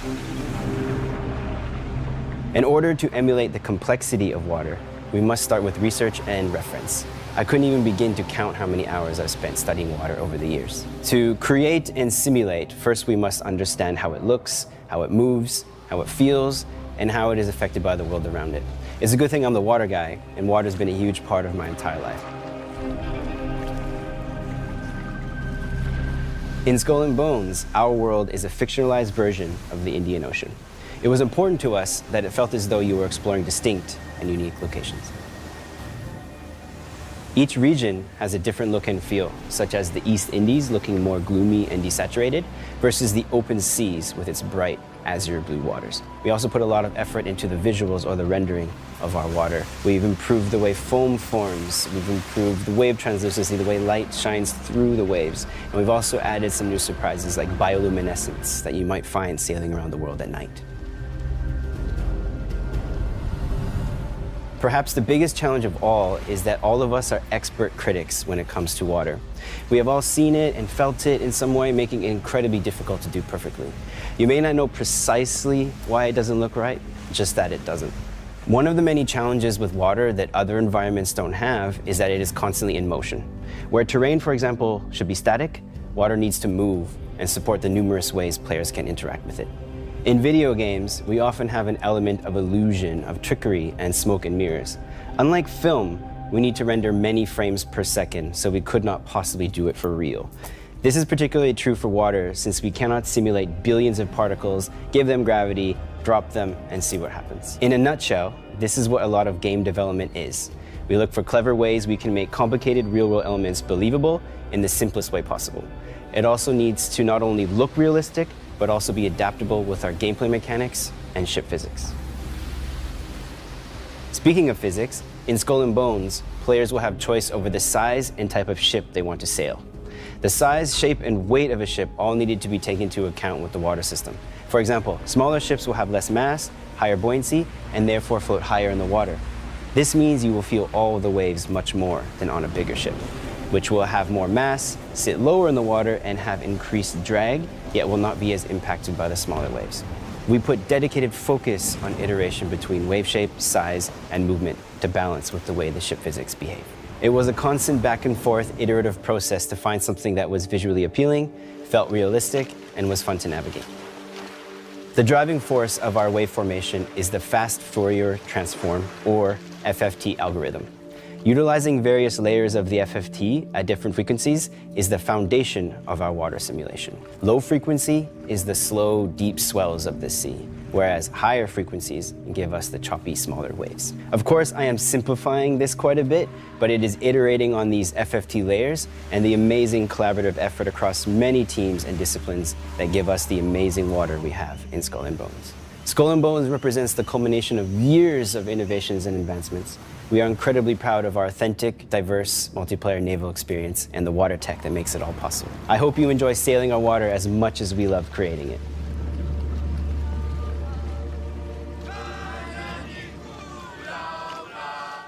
Hey everybody, it's time for a fun little musical break with Rocksmith Plus, the award-winning method that was voted the fastest way to learn guitar, and has helped over 5 million players. That's a lot of players. Watch this.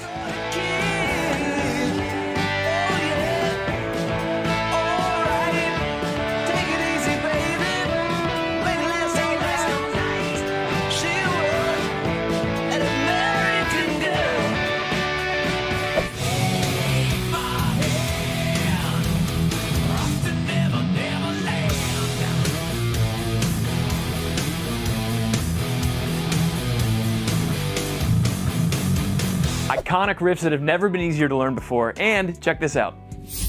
Not only can you learn your favorite songs in guitar and bass, Rocksmith Plus now also offers piano. What it meant to be will eventually be a memory of a time I tried so hard and got so far, but in the end, it doesn't even matter.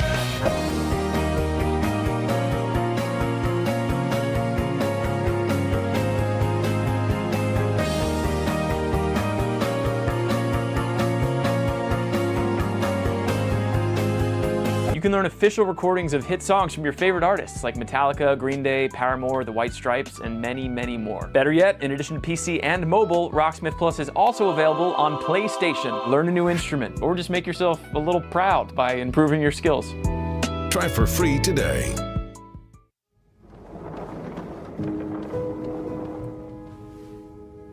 Mr. Spade? Sophie? What's going on? I can't believe I'm about to say this, but sometimes when I clean the rooms, I get a little curious and snoop through our guest stuff. Sneaky. And Mr. Spade caught you in the act, I suppose? Yes.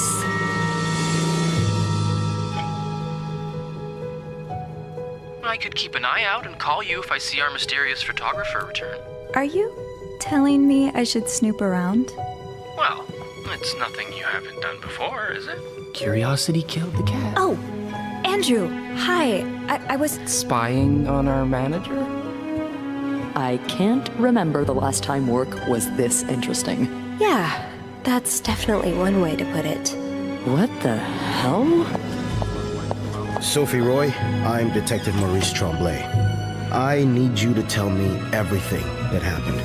Maybe don't mention that to the police. Did you touch anything? No, nothing.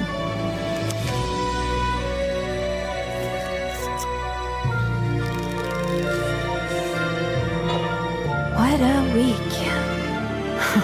Yeah. I'm sorry, Miss Roy, but I just don't believe you. I could not have done this without you. Yeah, probably not.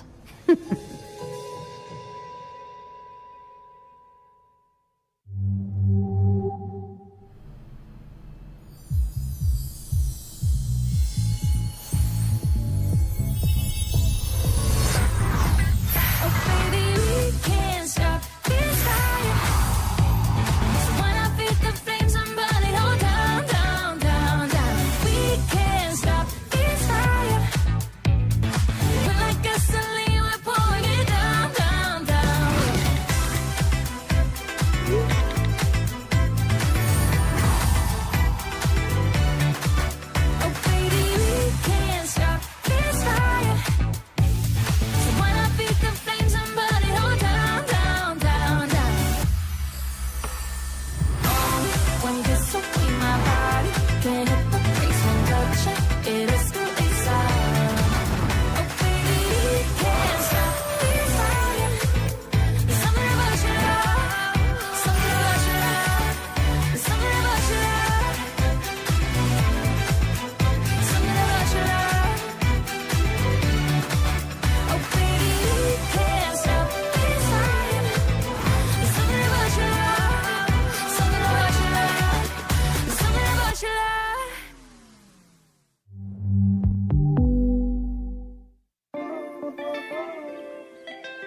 Got that summer feeling yet?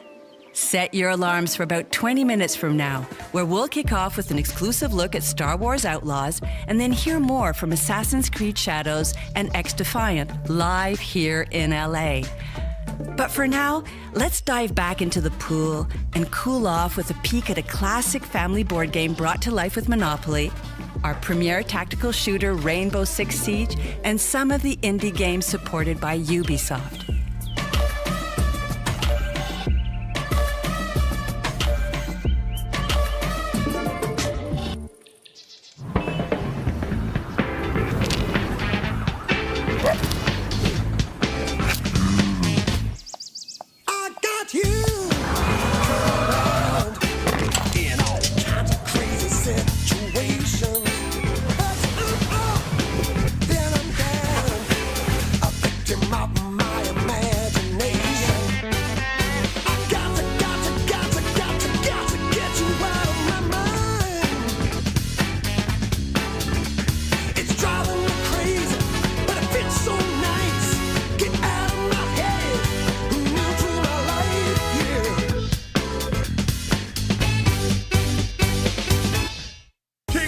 Is out now on Steam. What are you gonna do about it?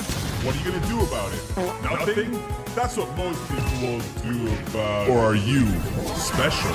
An outlier? One who might just might buy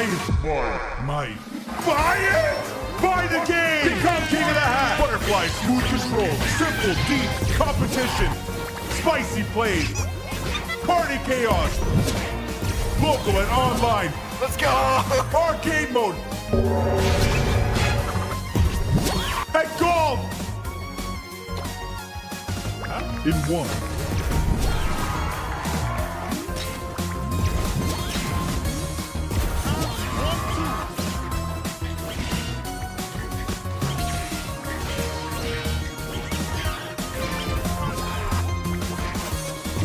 More to come!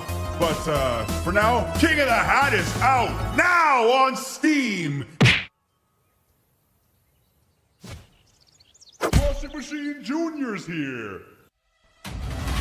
Since 2015, Siege has remained the undisputed reference for competitive players, searching for a tactical PvP shooter. Unlike other shooters, you need to act faster, think sharper, and fight smarter. In Rainbow Six Siege, there are always two sides. You play as attackers and defenders. At the beginning of every round, attackers and defenders will each have an allotted time to design and coordinate their tactics. Attackers send drones to run reconnaissance along the map, locate hostile threats, and target enemies' objectives. In the meantime, defenders fortify their positions with a variety of tools and gadgets, reinforcing walls, setting up barricades, laying traps, and prepping for the impending assault. Every round, you'll have to pick your operator carefully. Each operator comes with their own unique gadget, weapon, loadout, and playstyle. So forming your squad of 5 is like assembling the pieces of a puzzle. You'll need to find the right fit to bring a perfect strategy to life. Siege has more than 65 operators to choose from. You can pick the operator that matches your own distinct playstyle. Some operators excel at setting traps, some at breaching, others at gathering intel. And that's just a few of the many possibilities. Without health regeneration or respawn, all your actions matter and have direct consequences on the success or failure of your squad. And here, the best plans are the ones the enemy will never see coming. That's why you need to use every piece of the environment to your advantage. If you don't see a way in, make one. Destruction is a tool that will be key to your success. And every year, our World Championship, the Six Invitational, crowns the best Rainbow Six Siege players, turning them into worldwide icons. But whether you're new to the game or a veteran player, you'll find that in Siege, it's not about if you can outgun your opponent, but whether you can outplan them.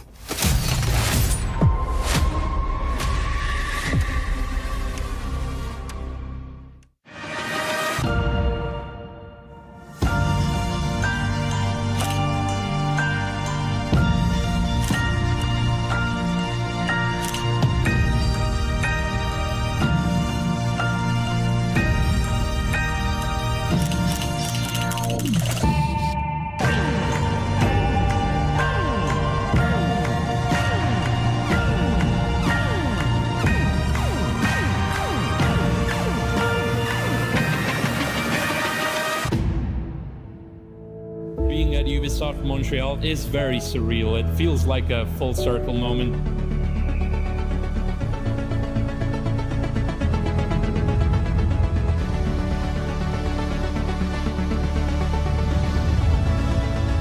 I'm Philip. I'm this year's Ubisoft Photo Mode Contest winner from Slovenia, and I'm very happy to be here.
If you're joining us, we're live in LA and you're watching the Ubisoft Forward pre-show. Only 10 minutes to go until the main show starts and it's heating up. We'll be joining the team to kick things off with gameplay from Star Wars Outlaws, but for now, take a sip of that cocktail and settle in for news on our brand new free-to-play arena shooter, Battlecore Arena, the warrior's den that is for honor, Assassin's Creed Mirage on your iOS devices, and some tactical updates from The Division 2.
I remember a time of peace, of cherry blossoms and summer winds.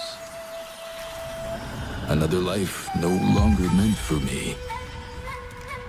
Bushido called in the shape of a blade, the last of its kind.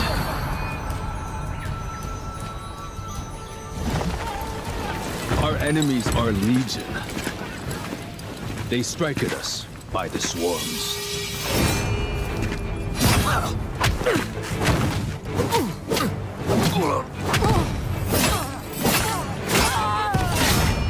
But 1,000 blades cannot match mine.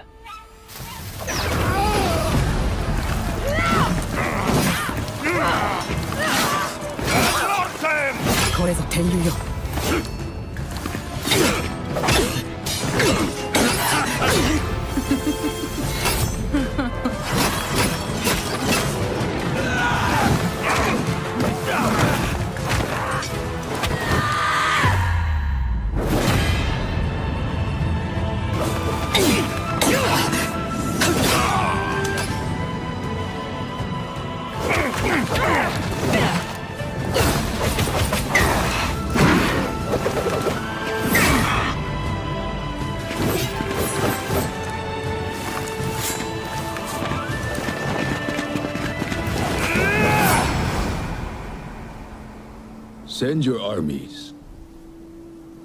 I will be waiting for anything and anyone.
Oh, it's disappeared from me? Yeah, oh my god! Someone clip that, please! That was not okay! That's not okie dokie!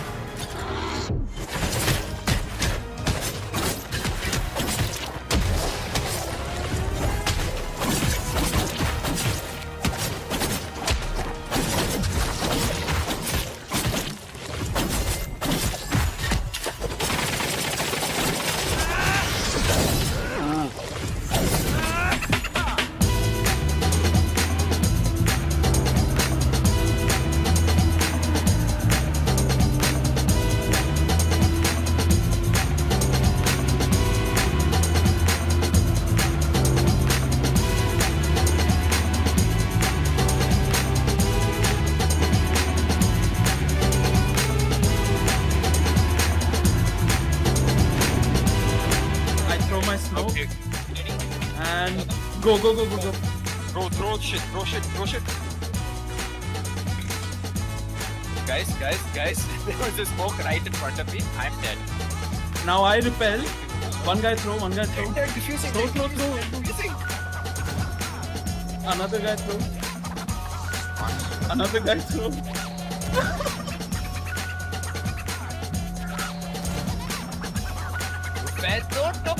Don't.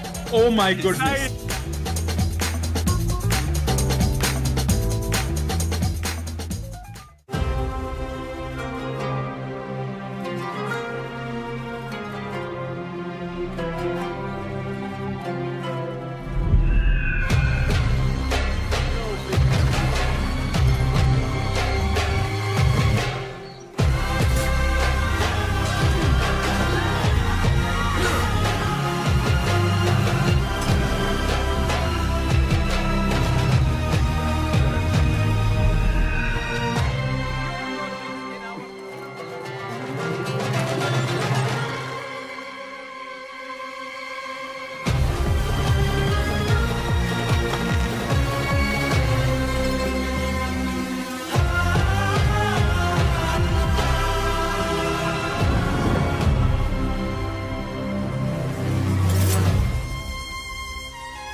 The Division 2 has been going strong for over 5 years. Based on the feedback we received from you, we deployed thousands of improvements, updates, and balancing changes, making the game better than ever. And we are just getting started. The first season of Year 6 is starting tomorrow, and with it, we are unlocking level 40 and the entire endgame for all Division 2 players. Tune in to our post-show later today to hear more about the Year 6 updates. Now, let's take a look at what's coming with Season 1.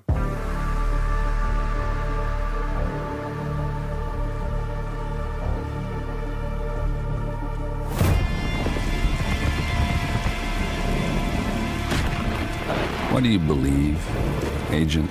What's the truth? That Lau was a traitor?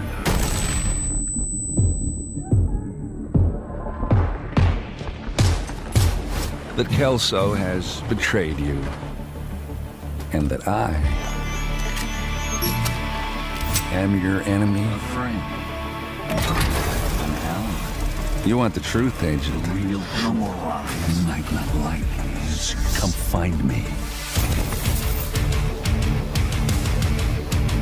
All Division 2 players can now reach level 40 to unlock endgame content.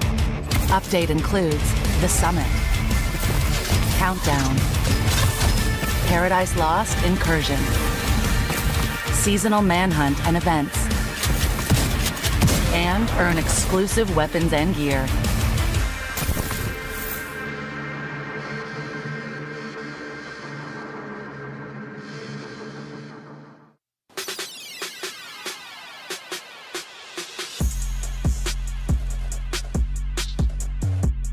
We're just seconds out from the main show? Don't miss our amazing post-show where we'll dive deeper into some exclusive gameplay. But now, and I've always wanted to say this, it's time to join the crew in a galaxy far, far away. Welcome to Ubisoft Forward.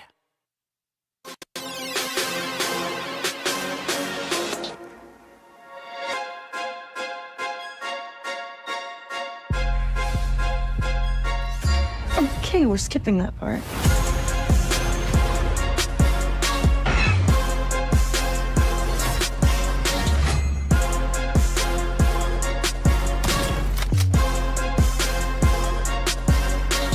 Hold on, Nix!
record.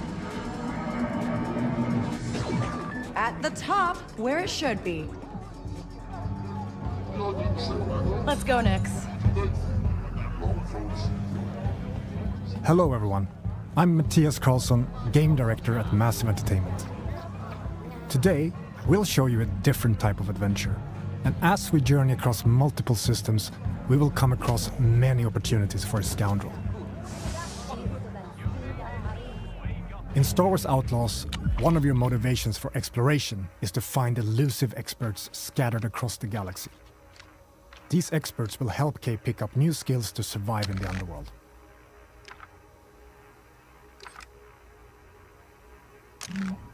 Here, we're looking for a gunslinger who can teach us some new tricks.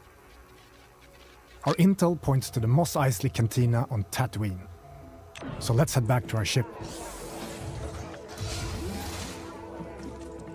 We're picking up in Accra Station. A remnant of the Clone Wars, it used to be a refueling station that now acts as a trade hub for illegal contraband. It's a great place to resupply.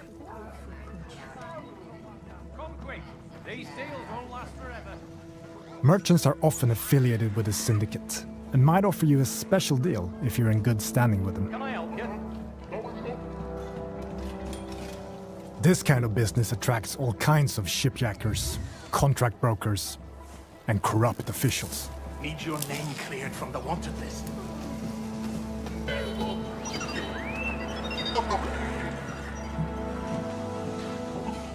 Your ship, the Trailblazer, is a refined EML 850, the last of its kind. On board, you'll find everything you need to finalize your preparations.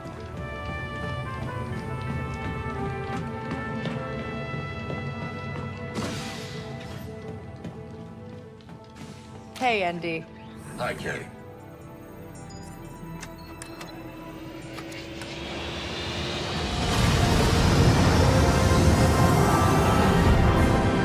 Akiva space. Each planet has its own system for you to explore, and many opportunities to make a few credits, which you can choose to engage with or not. I am under attack! My ship will not survive long! This is Kay Vess on board the Trailblazer. I'm coming to help.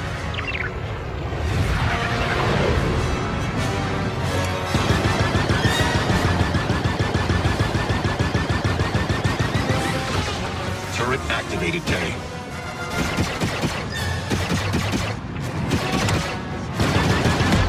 One down.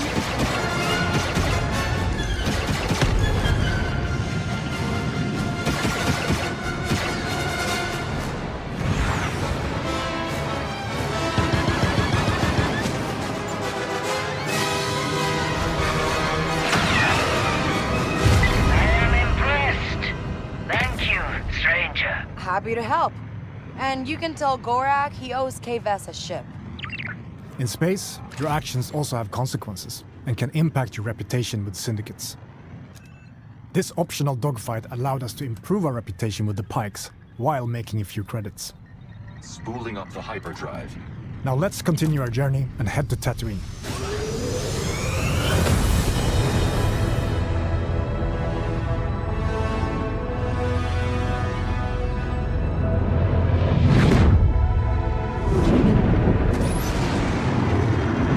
Tatooine space. Edge of the galaxy. The Tattoo system is in the clutches of the Hutt cartel. Our reputation with them is poor, so we best be on our way.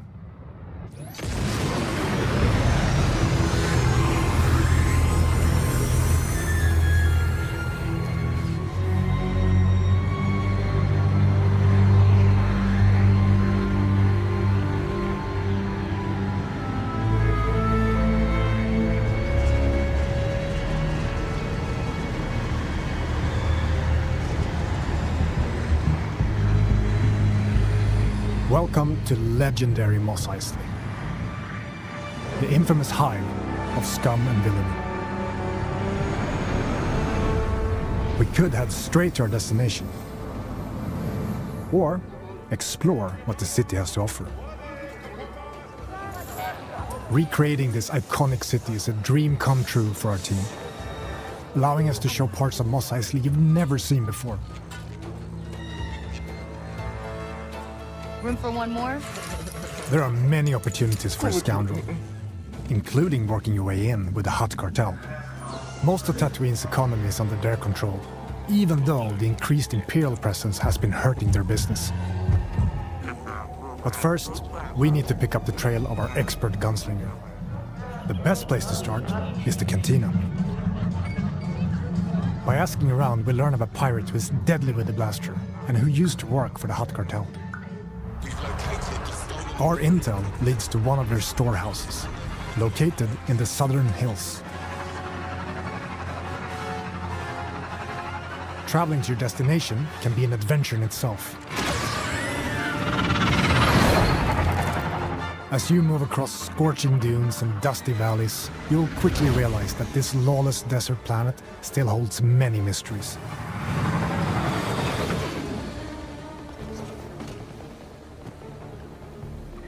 We've reached our destination. We need to locate our storehouse and find our way into this heavily guarded fortress without triggering the alarm. Busy place.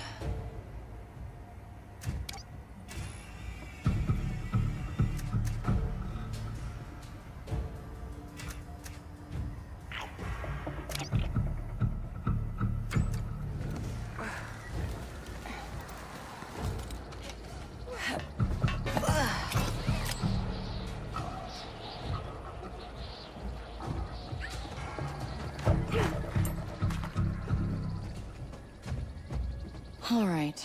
Maybe there's a data pad or something that can tell me who that old gunslinger is.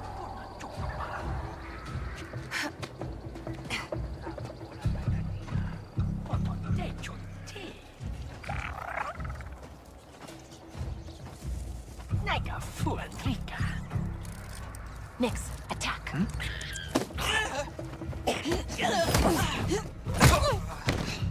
Good job, buddy.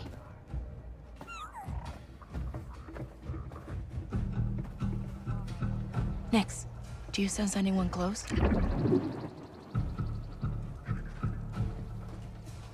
Sutta.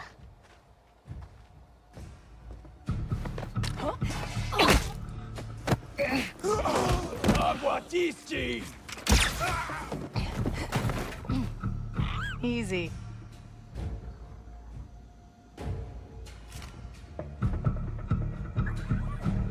All right, let's see what we have here.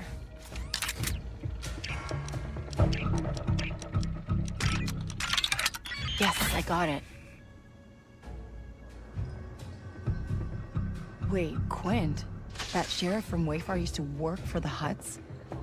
I should talk to her. Oh, come on! We've been spotted, but we now know where to find our gunslinger. Let's get out of here quick. We're in trouble, pal.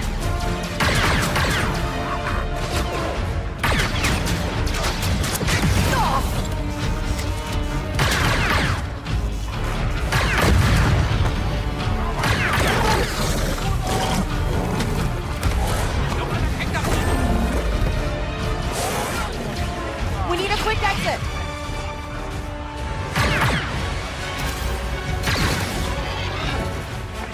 Come on, Nick.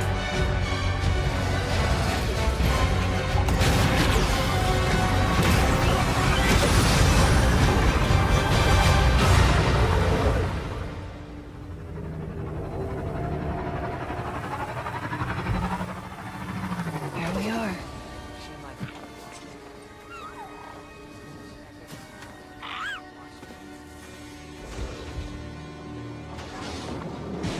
You again. If you're still looking for Haas, I haven't seen him. Actually, I'm here for you. I heard you're the best shot on the planet. Oh, and you want to be second best. Now is not a good time. The Hutts are coming, and I need to get ready. Get your blaster out. What we have just shown you is the beginning of one of the many adventures you can go on in Star Wars Outlaws.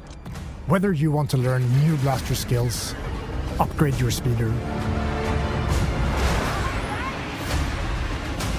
or become an unstoppable thief. Finding an expert is always an adventure in a galaxy full of opportunities.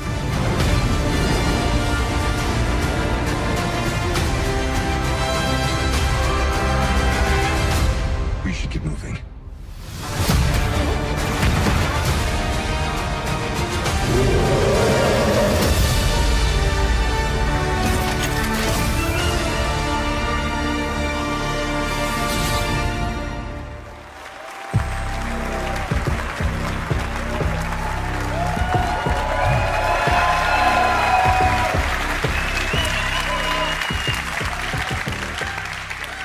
Surviving in the workers' district in Canto Bight.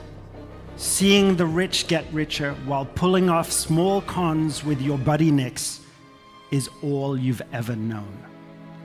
After crossing one of the galaxy's elite, you end up hunted, with your one chance of freedom being an impossible task to pull off one of the greatest heists of all time. To increase your chances of survival, you'll need to seek out elusive experts scattered all across the Outer Rim. From a skilled pirate turned sheriff gunslinger to a sabacc high roller who has perfected sleight of hand, or even a group of scrap hoarding Jawas that can fit off-market parts to your starship.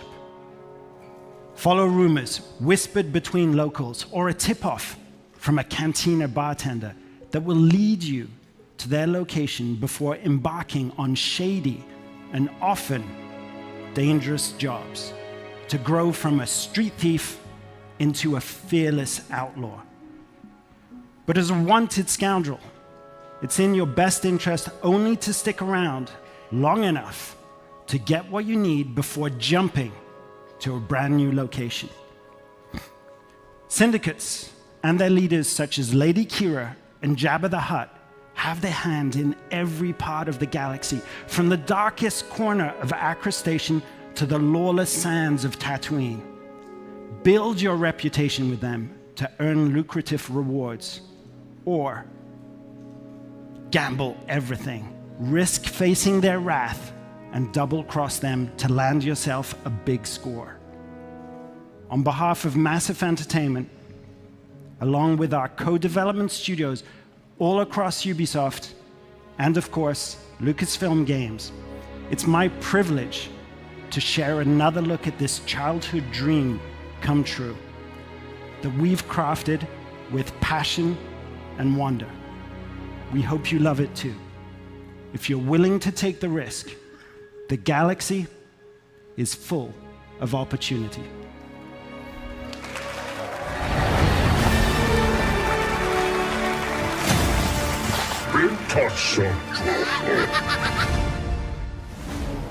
Welcome to the first ever open world Star Wars game. Set in the dangerous golden age of the underworld. Let's raise the stakes, shall we? Okay. You play as Kay Vess, a scoundrel looking to start a new life. Kay gets pulled into a plan that will change everything. I believe if you follow the plan, no one gets hurt. Fortunately, she won't do it alone. From childhood, Kay and Nix have been inseparable partners, You're welcome. helping each other every step of the way. All right, distract him, Nix. Using their criminal skills and tools,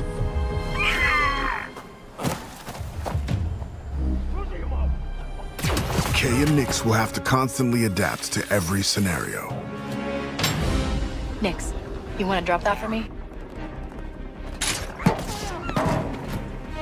Come on. Whoa. If you don't want me to sound the alarm, you'll get me out of here.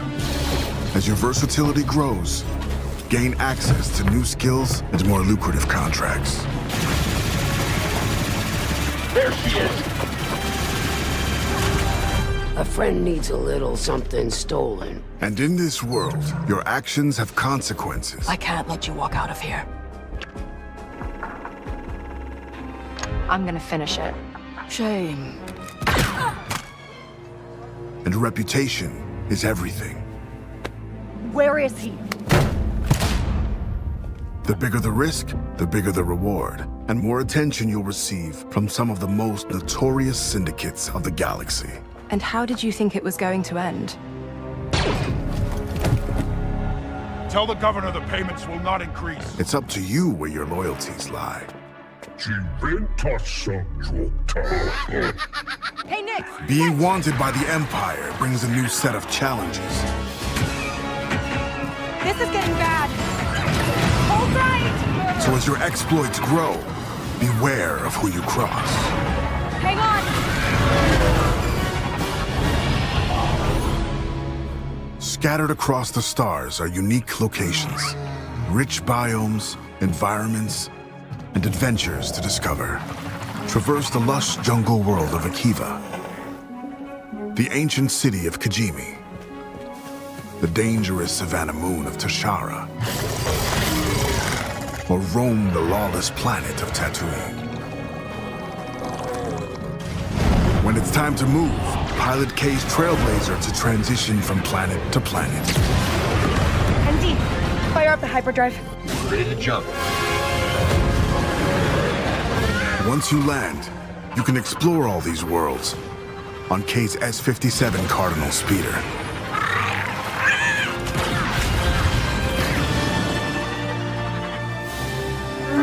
This is the life of an outlaw, a life where you fight, explore, and infiltrate parts of the galaxy you never thought possible. There are opportunities at every turn, and if you're willing to take the risk and defy the odds, the galaxy is yours for the taking.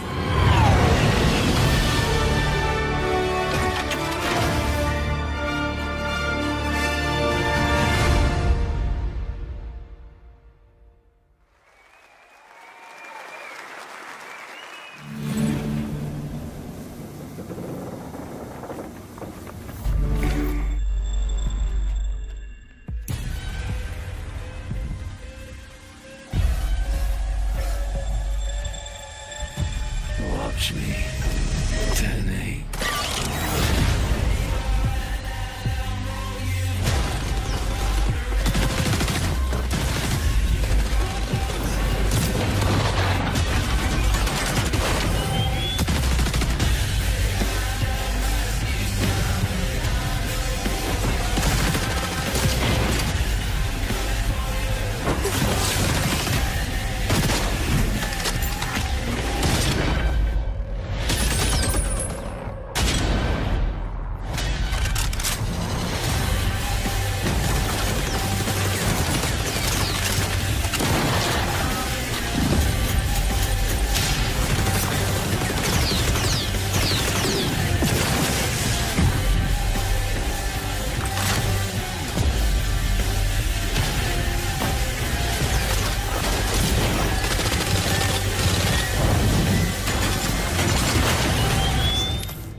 Watch me detonate.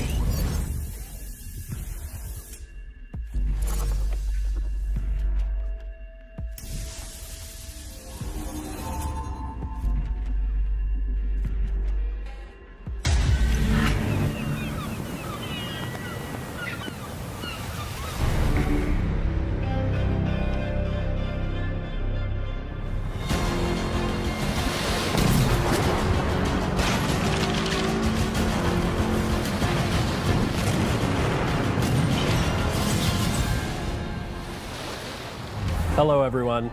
Since our launch, it's been very exciting watching the community grow and have fun with the world we created. We've gathered a lot of your feedback during Season 1, and we are continuing to work with you, our community, to bring an engaging and immersive naval experience. Season 2, Chorus of Havoc, has just begun and introduces a new narrative arc with brand new Sea Lords, the Huback Twins. Armand and Bertrand are set to challenge you with their orchestral fleet and reward you with new loot if you are victorious. You will also get a brand new ship, the Brig.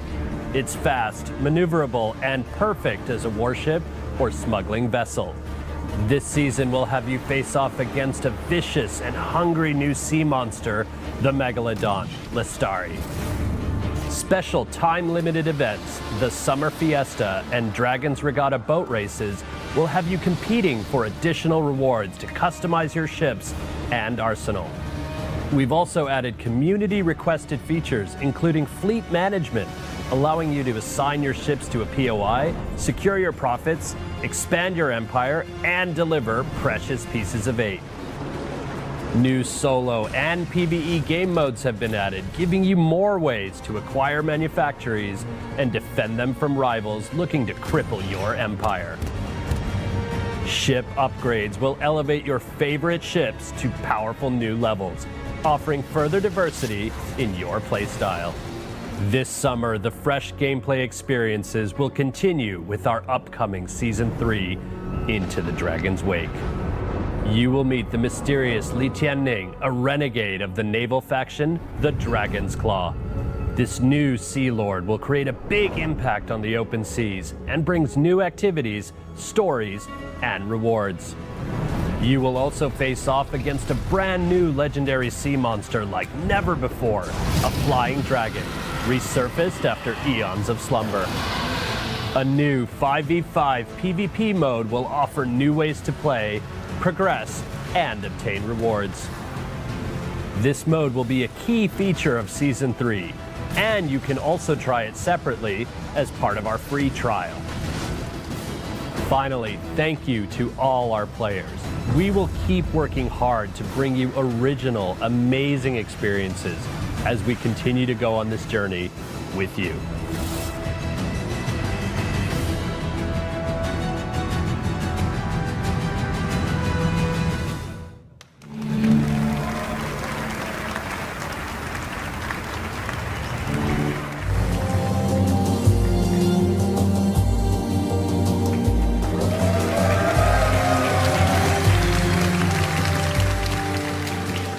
Hello everyone, I'm Gwen Béraud, brand director for Prince of Persia, and today I have 3 special treats for you. Since 1989, players have gone on epic adventures through legendary Persia, embodying relentless princes, capable of defying gravity, running on walls, rewinding time to avoid traps, and defeating mythical creatures. To celebrate the 35th anniversary of this iconic franchise, we wanted to give you new, exhilarating adventures. Back in January, Prince of Persia: The Lost Crown released to critical acclaim from media and players. Today, Ubisoft Montpellier has a special treat for you all. Check it out. Hello everyone. Thank you for all the love you shared about our game and the free updates released over the past months. It's been thrilling to watch.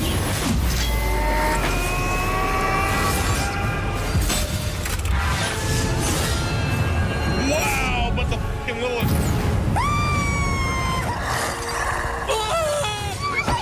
Pistola! Oh!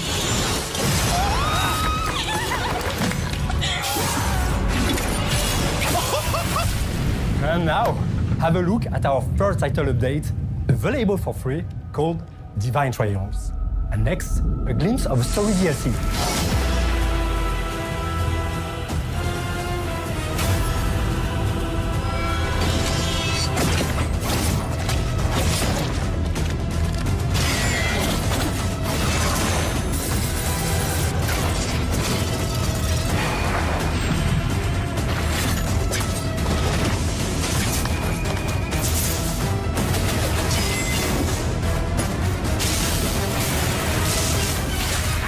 Yeah!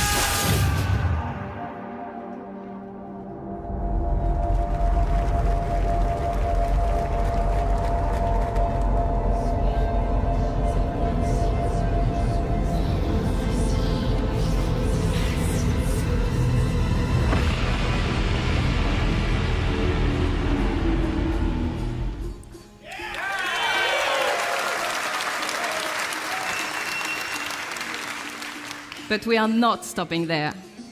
Ubisoft has partnered with the indie studio Evil Empire to bring their amazing independent spirit to the franchise. The Rogue Prince of Persia, which released just a few weeks ago, is a fast-paced action platforming roguelite. Throughout the early access phase, we'll be gathering valuable feedback from you all, while also delivering regular updates and additional content. Here's a taste. Hi, we're recording this just before early access release, while everyone is in full debugging mode and completely freaking out. So by the time you see this, The Rogue Prince of Persia would have been out for 2 weeks already. And it's time to thank you, people from the future, for all your love and the billions of sales we've made now that the game is bug-free and has 100% positive reviews. Today, I can happily announce that our first update, the Temple of Fire, is about to release. Check it out.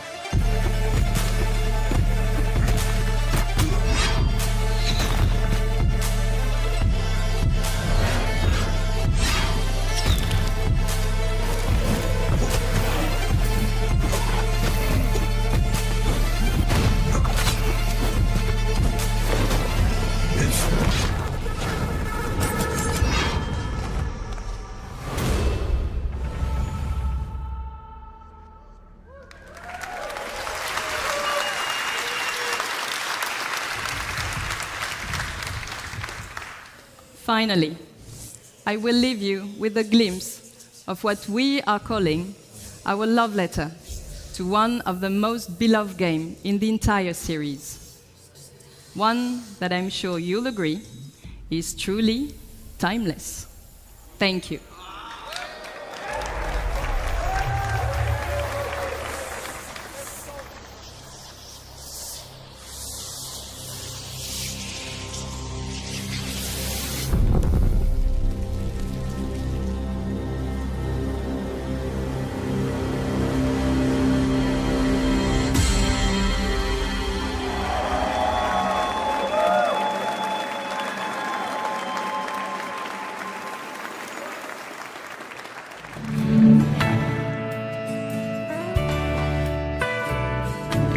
With Rocksmith Plus, you can learn guitar and piano fast anytime, anywhere.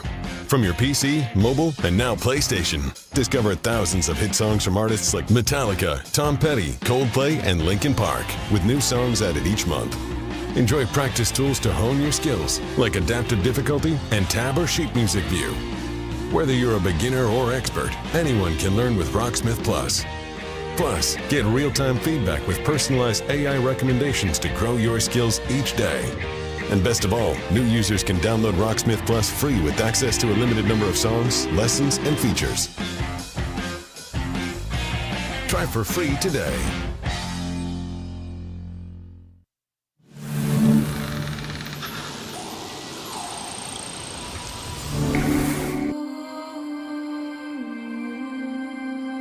No way. No freaking way.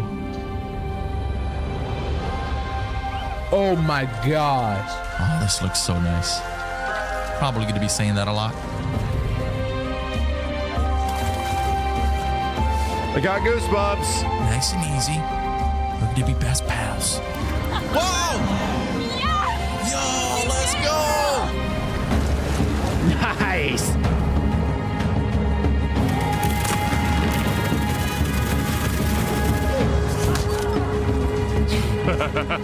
Slide and punch a guy, it's great.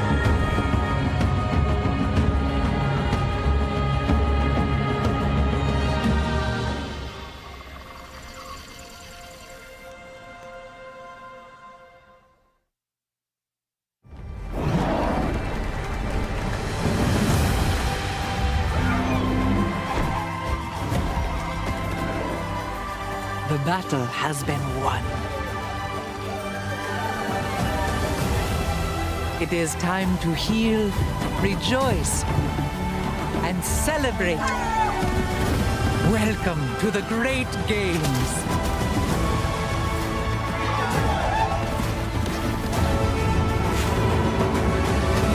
Target is secured.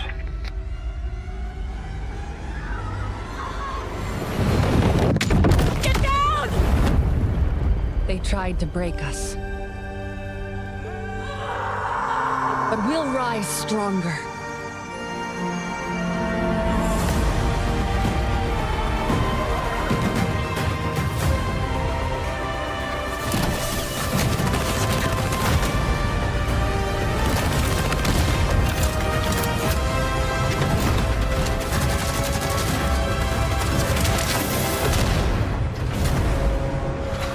Long time no see!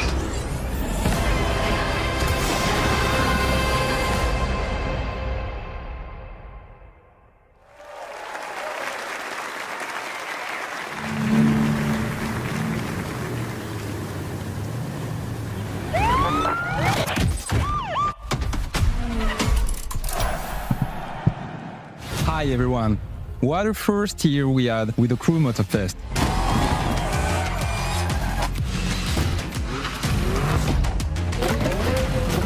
Season 4 will be the final update of Year 1 coming in July. It will be all about car customization and you will discover our latest playlist, Donk versus the Rider. Now, let's talk about the future. I'm thrilled to give you a first look at our festival program for the year to come. In Year 2, Motorfest will continue to grow with more seasons, cars and playlists. We will start with Season 5 and a huge surprise. We know many of you love spending hours exploring our beautiful world. So, what about discovering a new playground? Yes, a brand new Hawaiian island will be added to the game at the launch of Season 5 for free. Season 5 will also bring a sequel to a fan favorite playlist with Men in Japan, Volume 2. Year 2 will introduce a brand new gameplay experience. Chase and Takedown arrive at Motorfest. Let's have a look.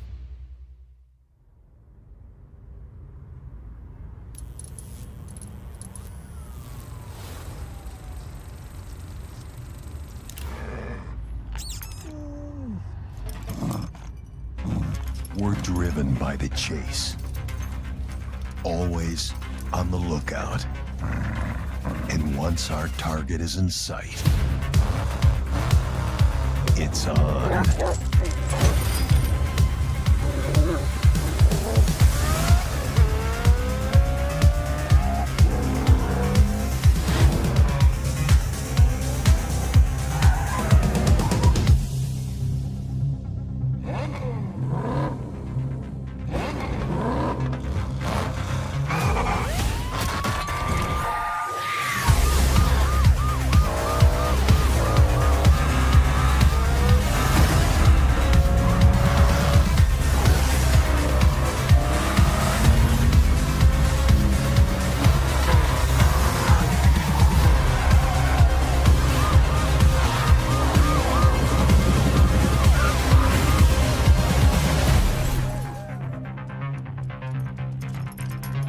There's no rest for us, as the chase never stops.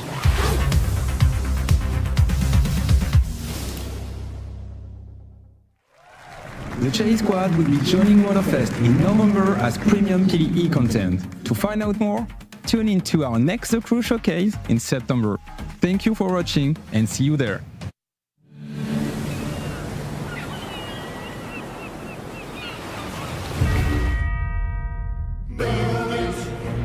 By order of the Emperor, my fellow Romans,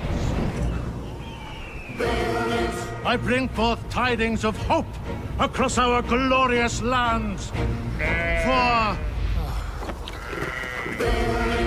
For we stand on the threshold of a new age. Our streets shall be lined with abundance. Our fields shall yield bountiful harvests, and our coffers shall overflow with wealth.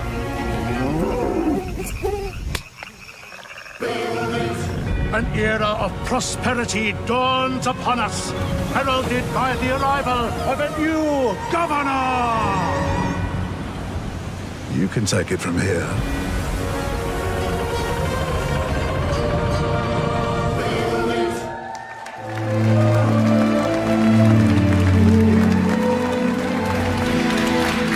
I love that trailer. That was awesome. Hi, my name is Manuel Reiner. I'm creative director. And hi, I'm Hay Anderson, brand director.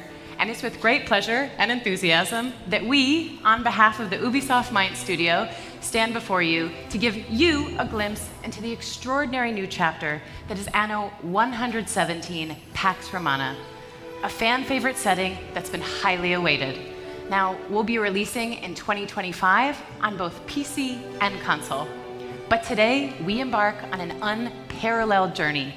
Just imagine, it's the year 117, time of the Pax Romana. Yes, and united by conquest, the Empire found its way to peace and become a cultural melting pot.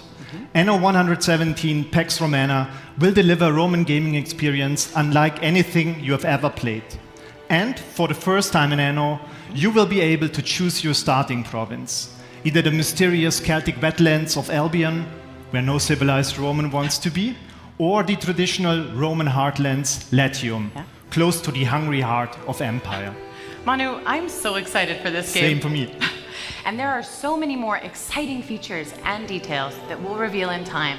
So stay tuned for next year as Anno 117 Pax Romana will be releasing on both PC and console. But it's with great passion and excitement that we bring this 25-year-old timeless game here to the main stage at Ubisoft Forward. And to our core, loyal fans, a massive thank you, because without you, none of this would be possible. Thank you, everyone.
We are the shadows.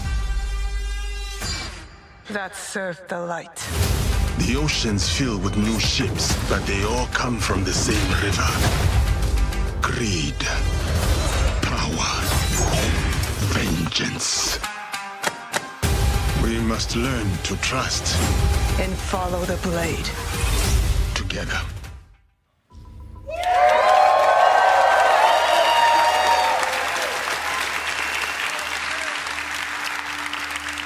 Hello everyone, I'm Charles Benoit, Game Director on Assassin's Creed Shadows. I'm very proud to be here today to present our dream project, a game that we have wanted to make for a very long time. Yes, we're finally going to feudal Japan at the end of Sengoku era. It was a period of war where clans were fighting for power, a turning point in history culminating in the unification of Japan. A period shaped by political intrigue, secret leagues, and battles fought in the shadows.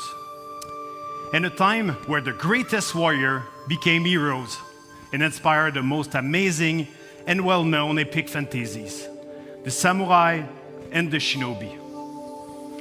Two perfect archetypes for our dual protagonists.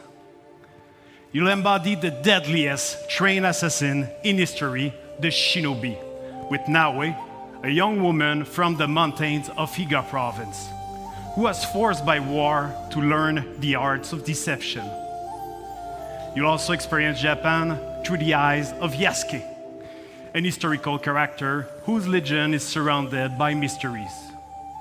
It allows us to tell the story of a foreigner who becomes a samurai under Oda Nobunaga, the most powerful daimyo at that time. Two protagonists with unique personal stories and views of the world. Once allied, player can bounce freely between both characters. Play either as Yasuke, a strong combat-focused samurai, or as Naue, the agile and stealthy shinobi. And as you progress in your adventure, you'll feel the time passing like never before. We're introducing a full year cycle where you'll be able to rediscover a location under different season and weather. For example, in winter, ice may prevent you from going underwater. But as the season gets warmer, you can now use pawns to approach your enemies. Or heavy rain will help you to blend in the environment, to lurk or escape your opponents. You can also use your surroundings to your favor. At night, extinguish lanterns and destroy brazier to vanish in the shadows. Each day and season bring its own challenges. But today, I'm really excited to share an extended look at Assassin's Creed Shadows gameplay. You're about to see a sequence where Naue and Yasuke are hunting corrupted daimyo through beautiful parts of Japan. You'll see the dynamic of our two heroes, and now they complement their strengths with the unstoppable force of Yasuke and the deadly skills of Naue. Thank you everyone, enjoy.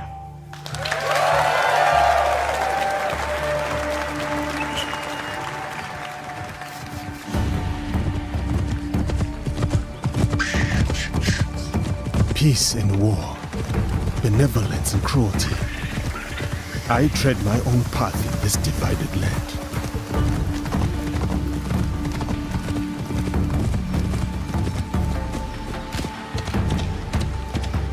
Fukujiyama, at last.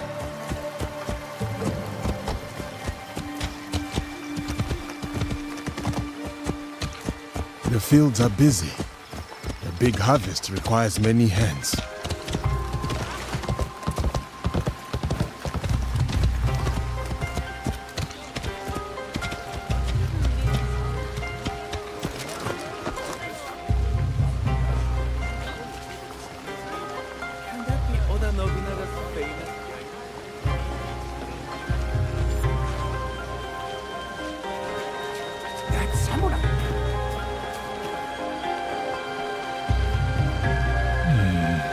Merchant looks uneasy.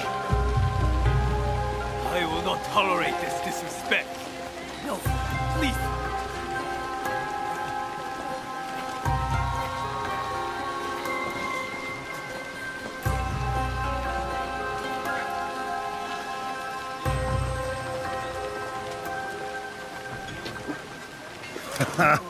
Well, you are a friendly beast, are you not?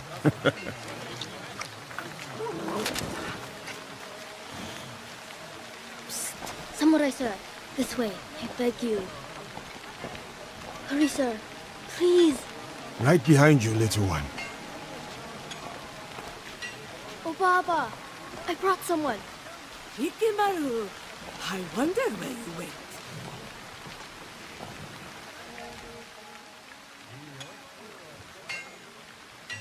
Ah, a samurai. One that does not hail from these lands. I am a stranger, yes. But you have nothing to fear from me. Ha! I have enough to fear from the men of Kochiyama. They abuse their power, taxing us again and again, leaving us only scraps. I bet they are in the market now, along the main road. A stranger might make good merit, ridding a village of a threat like these men. Is that so? Then I shall see it done. For this life, if not the next.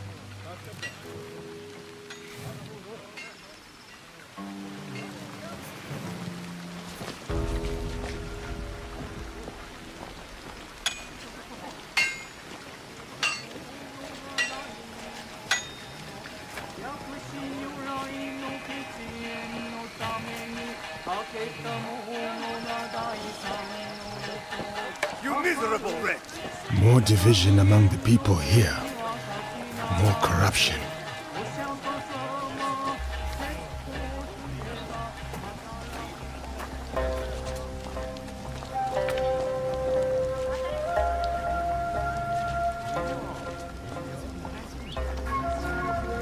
Such beauty, shadowed by suffering.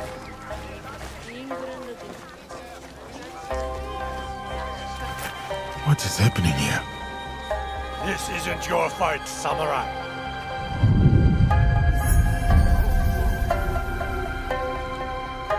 I told you, keep walking.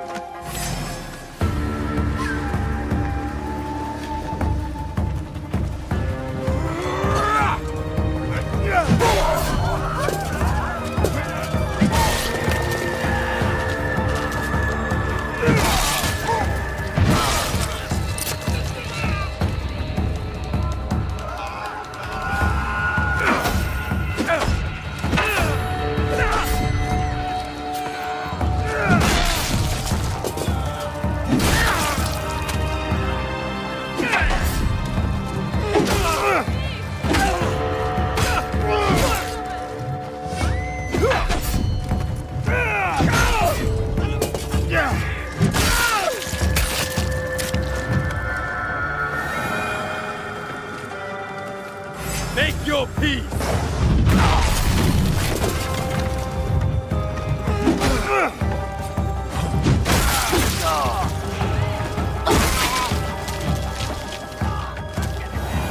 They were going to kill me.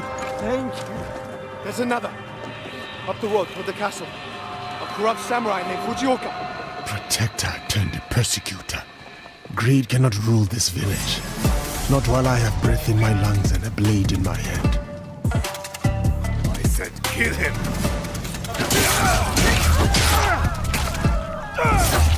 I'll wash away his failure with your blood.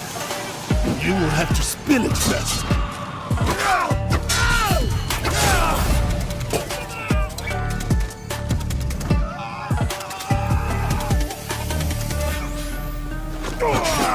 Who do you think you are? For the people, I am justice.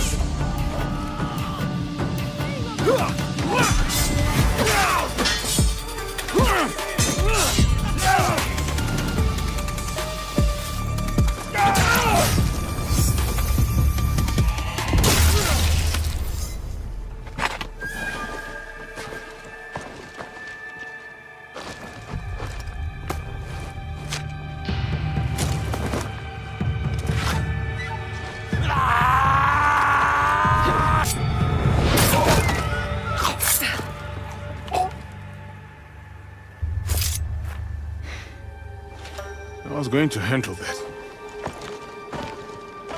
Too slow. What did you find? The samurai has been stealing from the villagers.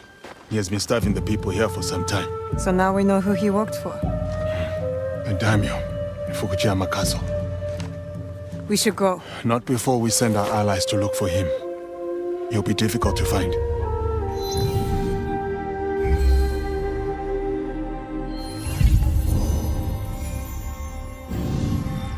The daimyo. He's there. Who will take the lead? We can sneak in. Or charge through the front gate.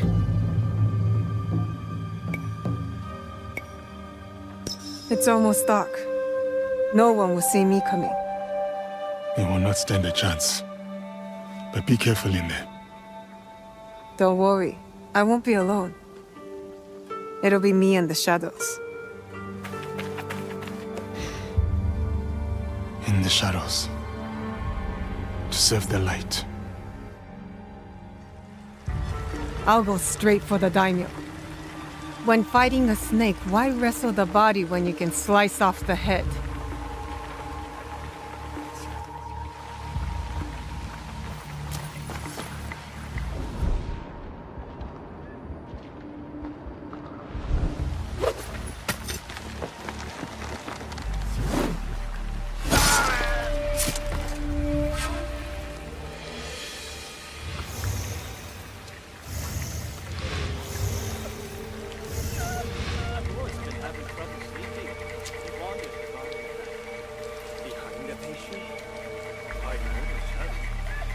You're mine now, Snake.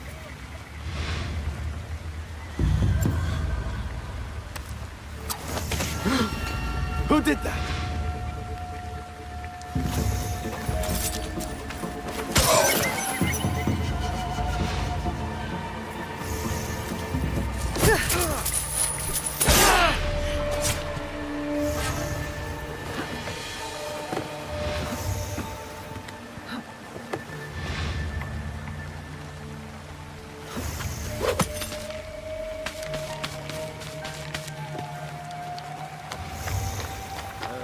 Lord Hayashi cannot seem to stay in his quarters. This is the Lord places decide upon. You dig himself a trench with those nightly footsteps. That or a grave. A grave, huh?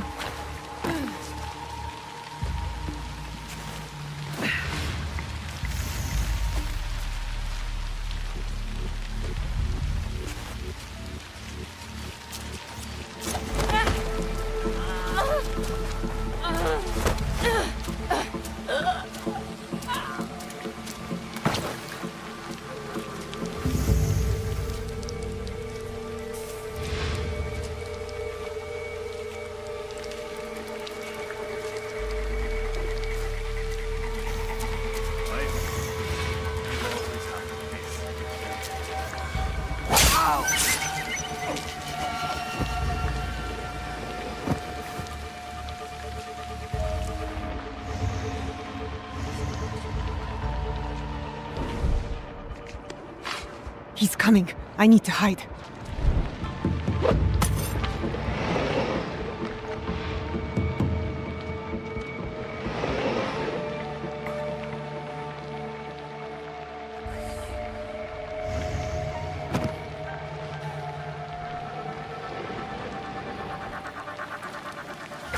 Useless, all of you! First, Fujioka dies in the street at the hands of some stranger!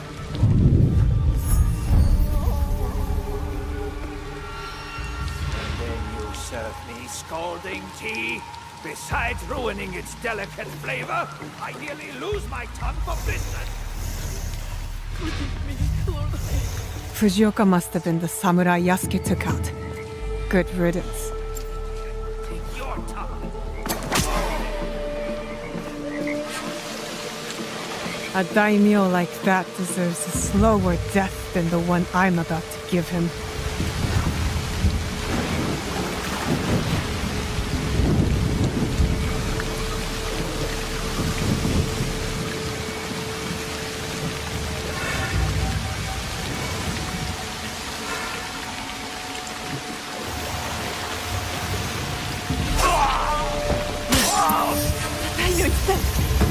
Hayashi has been assassinated. Let's get her!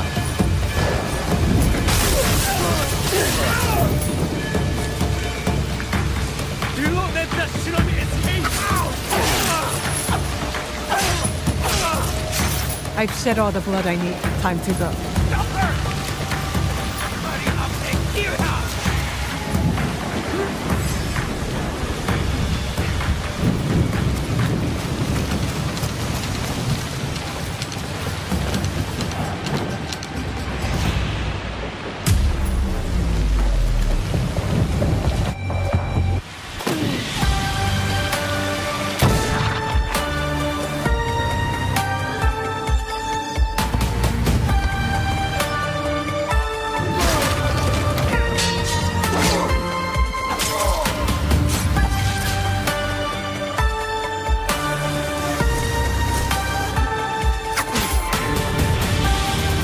You being allies then.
Hello everyone.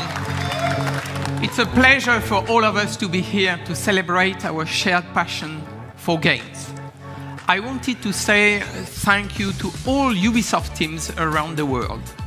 Their talent, creativity, hard work is what makes all of us and all this possible. So,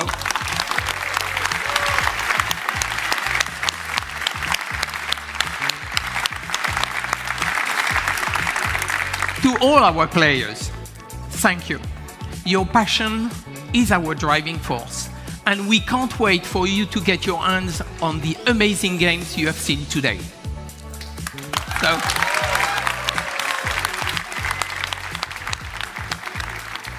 So thank you for watching.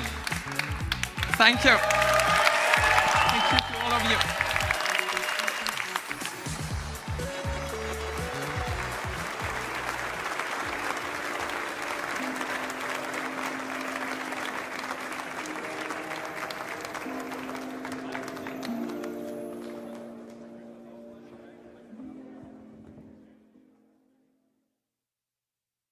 Don't go anywhere. Stay tuned for the Ubisoft Forward post-show for deeper looks at Assassin's Creed Shadows, Star Wars Outlaws, and The Division 2. Presented by Intel, the main PC partner for Assassin's Creed Shadows. Hello, my name is Thierry Dansereau, Art Director on Assassin's Creed Shadows. And I'm Charles Benoit, Game Director on Assassin's Creed Shadows. We are here today to share details on our first gameplay walkthrough for Assassin's Creed Shadows. Torii Gates are really iconic in Japanese culture and also very striking visually. So when the players see them, they will know there is something interesting to discover following that path. It can be secrets, it can be loot, targets, everything that fuel your progression. Fukujiyama. At last. We wanted to showcase one of the many castle towns that the game will have. In Assassin's Creed Shadows, you'll be exploring a dynamic and ever-changing open world, all of which is affected by dynamic seasons and weather system. The wildlife is now more than ever part of the game ecosystem and biomes. In Assassin's Creed Shadows, a lot of the game wildlife will evolve and change colors through seasons, and the player will even see puppies, mostly in the springtime. Well, you are a friendly beast, are you not? The goal is to have a more natural behaviors and awareness systems. Samurai sir, this way, I beg you. Such beauty, shadowed by suffering. You're about to see Yasuke in action. In that sequence, Yasuke is going to find one of his targets. What is happening here? We'll have a lot of targets to hunt around Japan, and this zip cam and celebration is used to highlight those moments when you find them. I told you, keep walking. Let's see some combat now. The notion of dynamism was also applied to our props that are, for most of them, breakable. Yasuke is using a kanabo, so it's a big, massive weapon, slow but very impactful. It's the best weapon to break enemies' armor. It's also a good tactic to remove armor first because it reduces the time to deal with your opponents. You can see the yellow bar under the enemy. It represents the armor, and once it's broken, it's a lot easier to land hits and inflict damage. Attacking and defending charge up your adrenaline meter. Once it's full, you can spend all those resources to push back or knock down or inflict damages, and even put the enemy vulnerable. One of the big combat novelty is the posture system. You can hold your attack and posture at any moment inside a combo.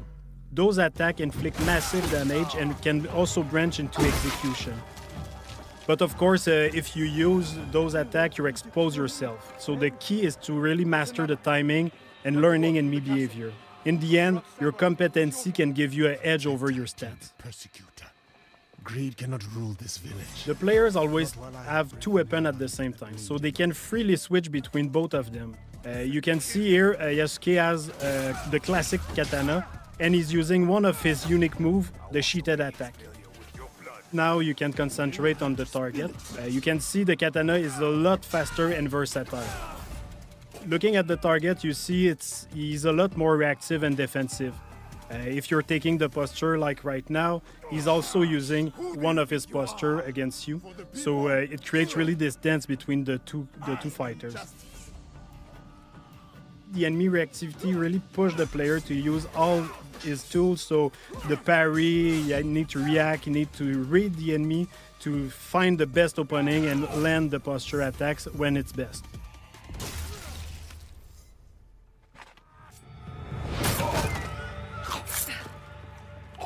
Yasuke and Aoi have their own personal story and their own life. But once they allied, they cooperate to achieve the common objective. Too slow. It means you can also switch at any moment in the open world. Of course, not during the infiltration or when you're fighting, but otherwise the players can really choose the character they want at any time and choose how they want to play them. We should go. Not before we send our allies to look for him. In this sequence, Yasuke is suggesting to use the spy network. It's a new system that we introduced in Assassin's Creed Shadow to support the shinobi fantasy and help the player to find their objective. So you can send your spy to scout areas and spot your targets or the quest objective you have.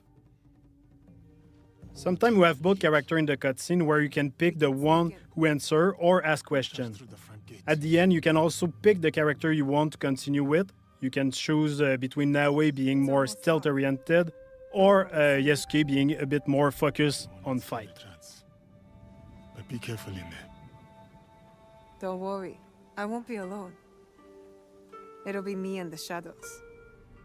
From this point, we are with Naoe inside the Fukujiyama Castle. Feudal Japanese castles are amazing playgrounds as they offer a lot of opportunity to play in them in a stealth way or rather in a fight-oriented. In the following sequence, you can see what's new in terms of parkour and stealth. First, our grappling hook. It's fully physics-based, so your speed and direction can affect where you go. You can also assassinate from the grappling hook, as you can see now. We brought back the cover system to sneak and peek, so you can use your tool from there. You can also observe your surrounding. You can now use prone and crawl in tall grass.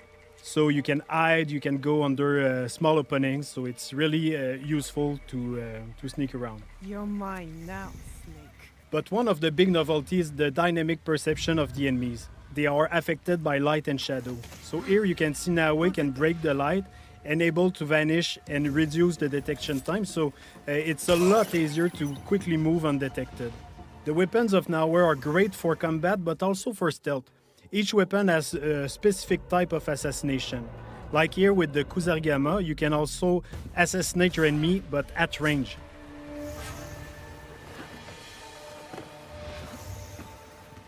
With Naoe, you'll feel like a shinobi with all the new animation we added to make her a lot more agile and faster when doing parkour and everything she does basically.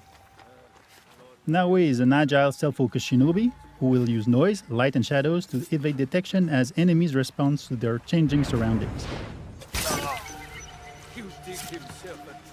Naoe is currently making her way to reach her target. She's going through some elite samurai houses, and as she progresses, the player will see and discover other iconic areas of the castle, such as the daimyo quarter.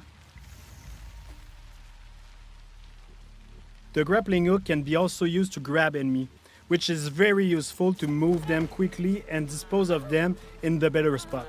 It's much more efficient than just carrying dead body, for example. It's giving the player the option to decide if they want to kill or not.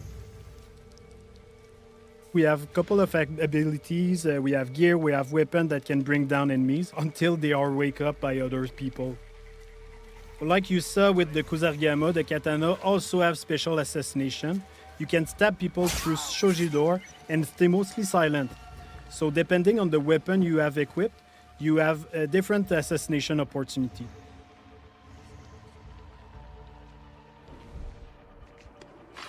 He's coming. I need to hide. In interior, there are places to hide, but one of the cool ones is the beam that you can use to grapple on the ceiling. It's really useful to not being spot, of course, but also wait for an opportunity to assassinate.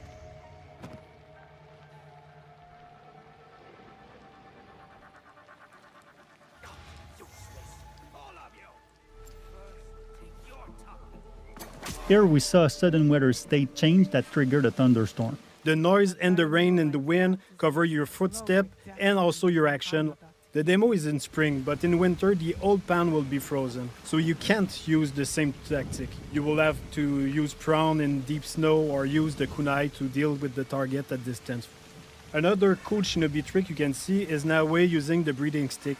With that you can stay hidden underwater and wait for the perfect opportunity to assassinate or just sneak around.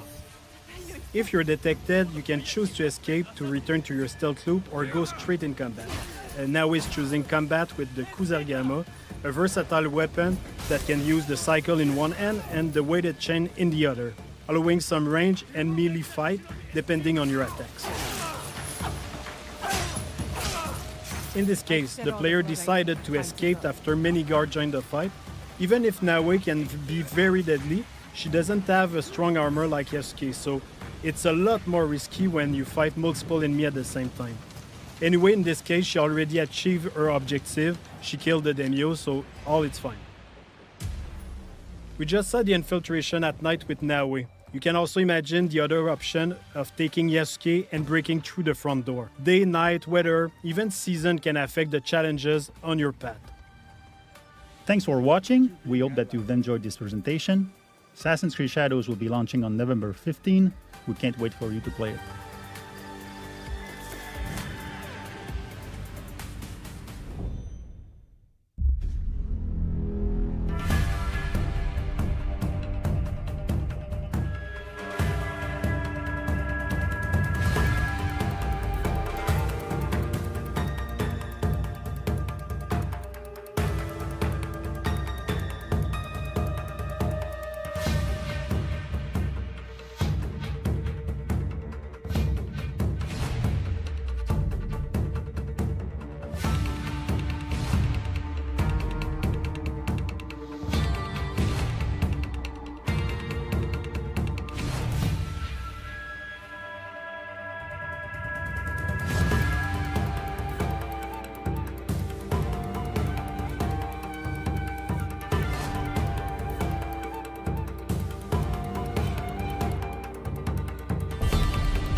Hello everyone, I am John Björling, Associate Narrative Director on Star Wars Outlaws, and I'm here to break down the lore, references, and any other Star Wars details you may have missed in our latest gameplay walkthrough. Hey, new record! Kay is a fan of arcade games and has been playing this Raven 6 space shooter for years. You can find it and other games scattered throughout the galaxy. Kay grew up around cantinas and learned from an early age that they're both places to lie low and to find new opportunities. As Kay travels throughout the galaxy, it's always a good idea to head to the local cantina when looking for intel or work. Kowakian monka lizards can be found everywhere in the Outer Rim, and they're used as pets, thieves, and even food. But few are as privileged as Salacious B. Crumb in Jabba's palace.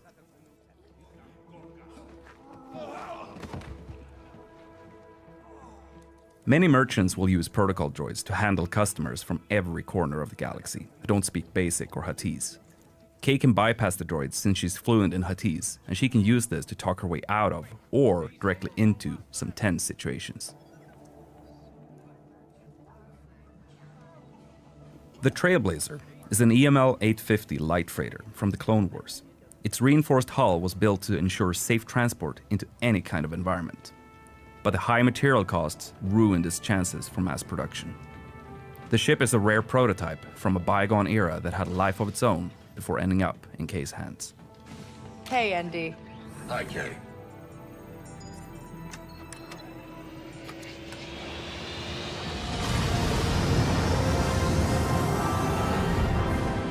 Akiva space. Akiva is an Outer Rim planet that the Empire controls via the local government. Normally, the Empire doesn't have a presence there, but like with many other remote worlds, they carry out occasional audits with support from the Imperial military. This is Kay Bess on board the Trailblazer. I'm coming to help. Akiva is orbited by an asteroid field made up of the remains of a comet called Kinro. Legend has it that several Jedi banded together and used the Force to tear it apart, but most people think that's just a myth.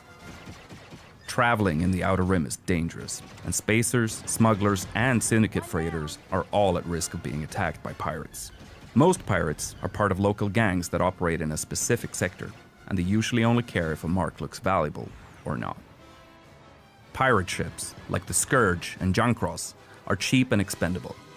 Pirates typically steal whatever they can get their hands on, and they often rely on scare tactics and aggression to get their score.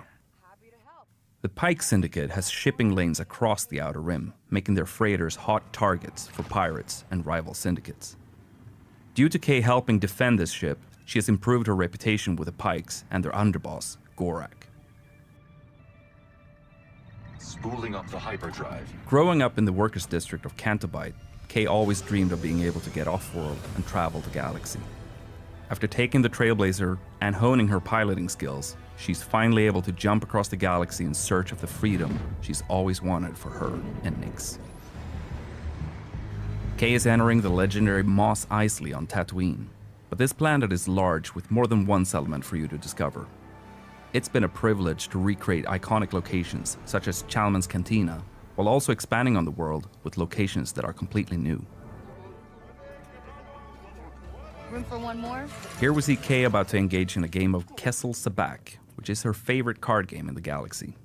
To win, Kay will need to keep an eye out for cheaters, or maybe even cheat herself. Tatooine is the home of Jabba the Hutt, and after the Hutt cartel faced the surprising loss of their council, Jabba is at the height of his power in the criminal underworld.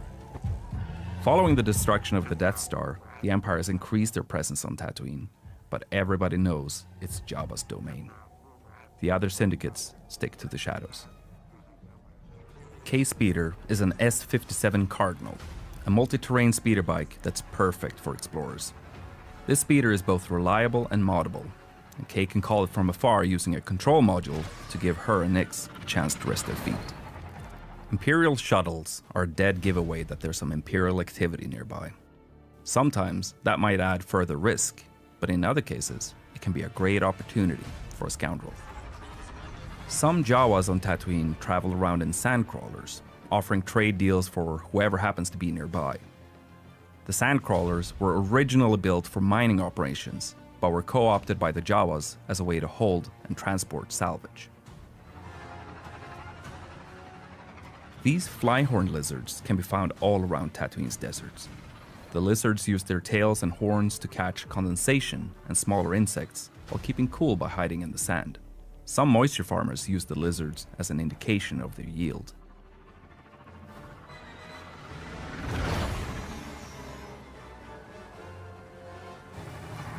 The huts are present outside the main cities too, and have established compounds all over Tatooine. Depending on your reputation level, you can walk right in or be turned away from Syndicate territory. So your interactions with these locations and the syndicates within will change throughout the game. Busy place. Kay and Nix have been thieving together for years, and their incredibly close bond means that they are able to support each other in any situation. Nix, attack.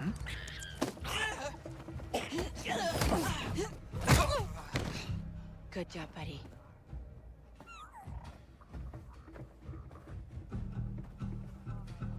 Nix, do you sense anyone close?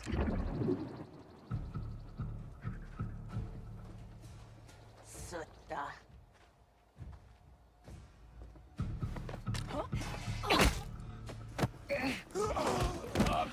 Kay is using a well-worn VM-19 heavy blaster with a unique ability to switch modules. Here, we see Kay use the stun mode to take out this guard instantly and quietly. Easy.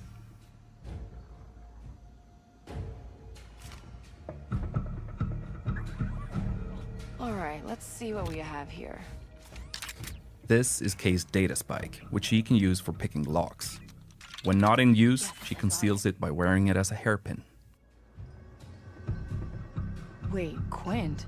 That sheriff from Wayfar used to work for the Huts? I should talk to her. Oh, come on!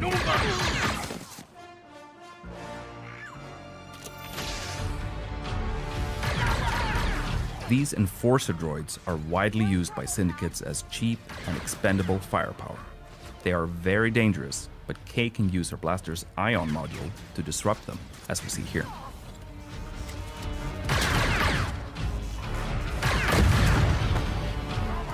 You may recognize these as massives, a native Tatooine predator with thick armored hides, sharp spines, and a dangerous bite. They were first domesticated by the Tusken, but even the Hutt cartel beastmasters used them to guard their territory. We need a quick exit! And here we see the iconic Gamorreans that were hired by Jabba himself as his most reliable guards. They are incredibly powerful and dangerous, particularly at close range. Here we see Kay switching to her power module to try and take them out before fleeing.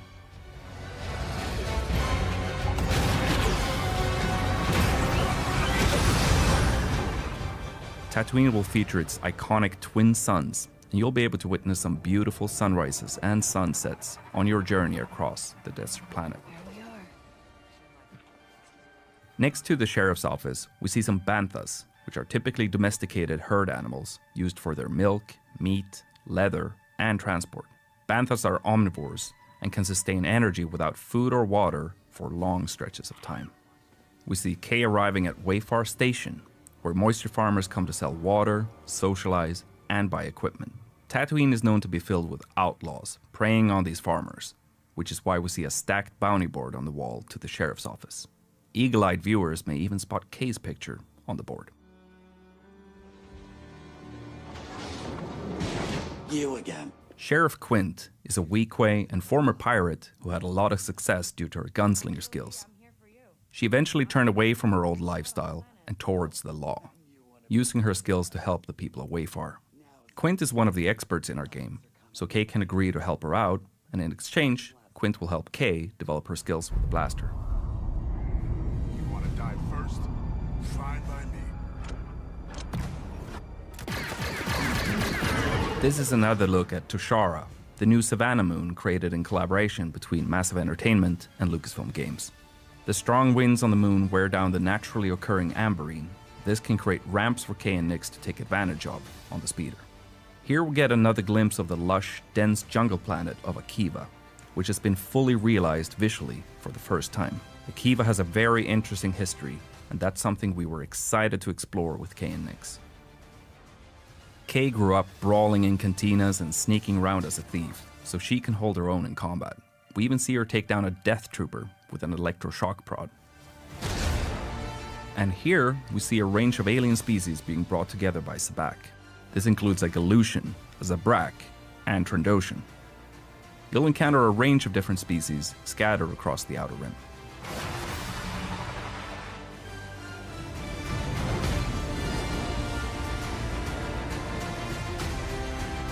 Kay and Nyx are betting on a Fathier race, being broadcast live from her hometown of Cantobite. Nyx loves following the race on the holoprojector. These are Aglis flyers, native to Tushara. They have a habit of stealing anything they can get their hands on, hoarding the items in remote nests. The Tusharans use wind fishing nets to capture them for their meat. In addition to Kay's blaster, she'll learn to use some other weapons when she needs some additional firepower, such as this Imperial Z6 rotary blaster cannon. And finally, here we see a Rancor, a reptilian species that originally hailed from the planet Dathomir. As fans will know, Rancors are extremely dangerous, so they present quite a threat to someone like Kay. And that's some of the things that you may have missed in our latest gameplay walkthrough. The team is hard at work crafting this galactic scoundrel adventure, and we're excited for players to experience the Outer Rim as Kay and her companion Nyx on August 30th. If you're willing to take the risk, the galaxy is full of opportunity.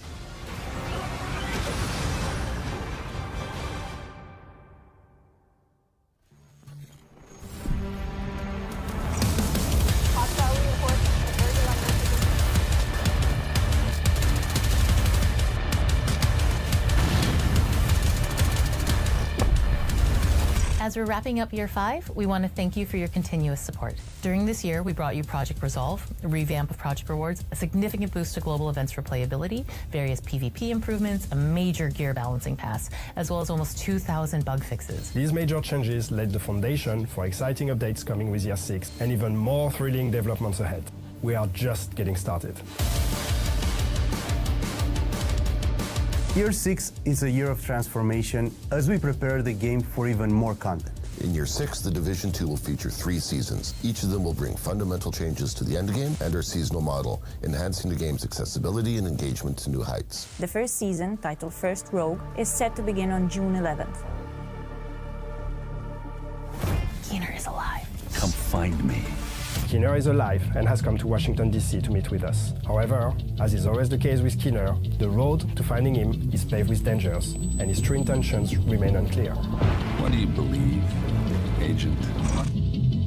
First important change that we're bringing in Year 6 is one endgame for all agents. All owners of Tom Clancy's The Division 2 can now level up their characters to level 40 without needing to own Warlords of New York and enjoy the seasonal experience. That means that all Division 2 players can continue leveling up in Washington, D.C., and once they reach level 40, they will gain access to all past and future endgame content, including exclusive weapons and gear, seasonal manhunt and events, endgame modes like the Summit, Countdown, and Paradise Lost Incursion.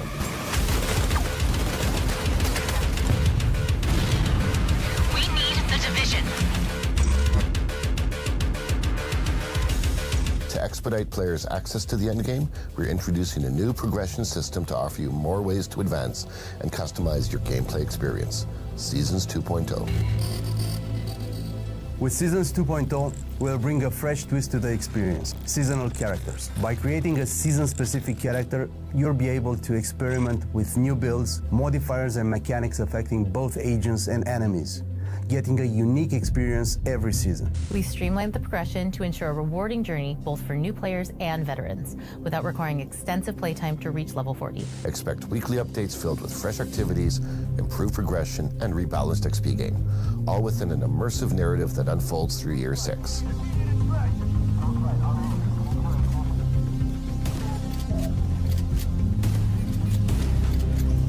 At the end of each season, all your hard-earned XP and rewards will merge with your main characters, and your seasonal characters will be added to your existing roster, expanding your options and strategies. Year 6 also transforms the manhunts as we know them, bringing a new gameplay experience. Say goodbye to targets and lieutenants as we introduce weekly scouts, allowing for a better paced story progression. Each scout will be a project consisting of a few engagement activities for you to complete. Scouts will be available to seasonal characters only and built to complement your overall progression in the season. That's not all. Prepare for a new difficulty level available for climax missions only. Master. Master difficulty will offer an epic conclusion to each season, providing challenging and thrilling gameplay experiences designed for 4 players. Later in the year, we're excited to bring you an improved player customization experience. Look forward to improvements and new functionalities that will let you celebrate your characters and achievements in more dynamic and personalized ways.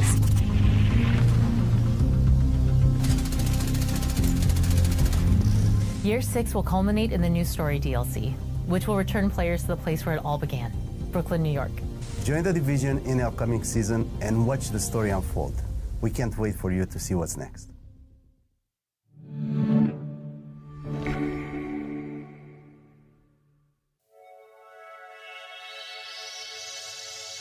Thank you.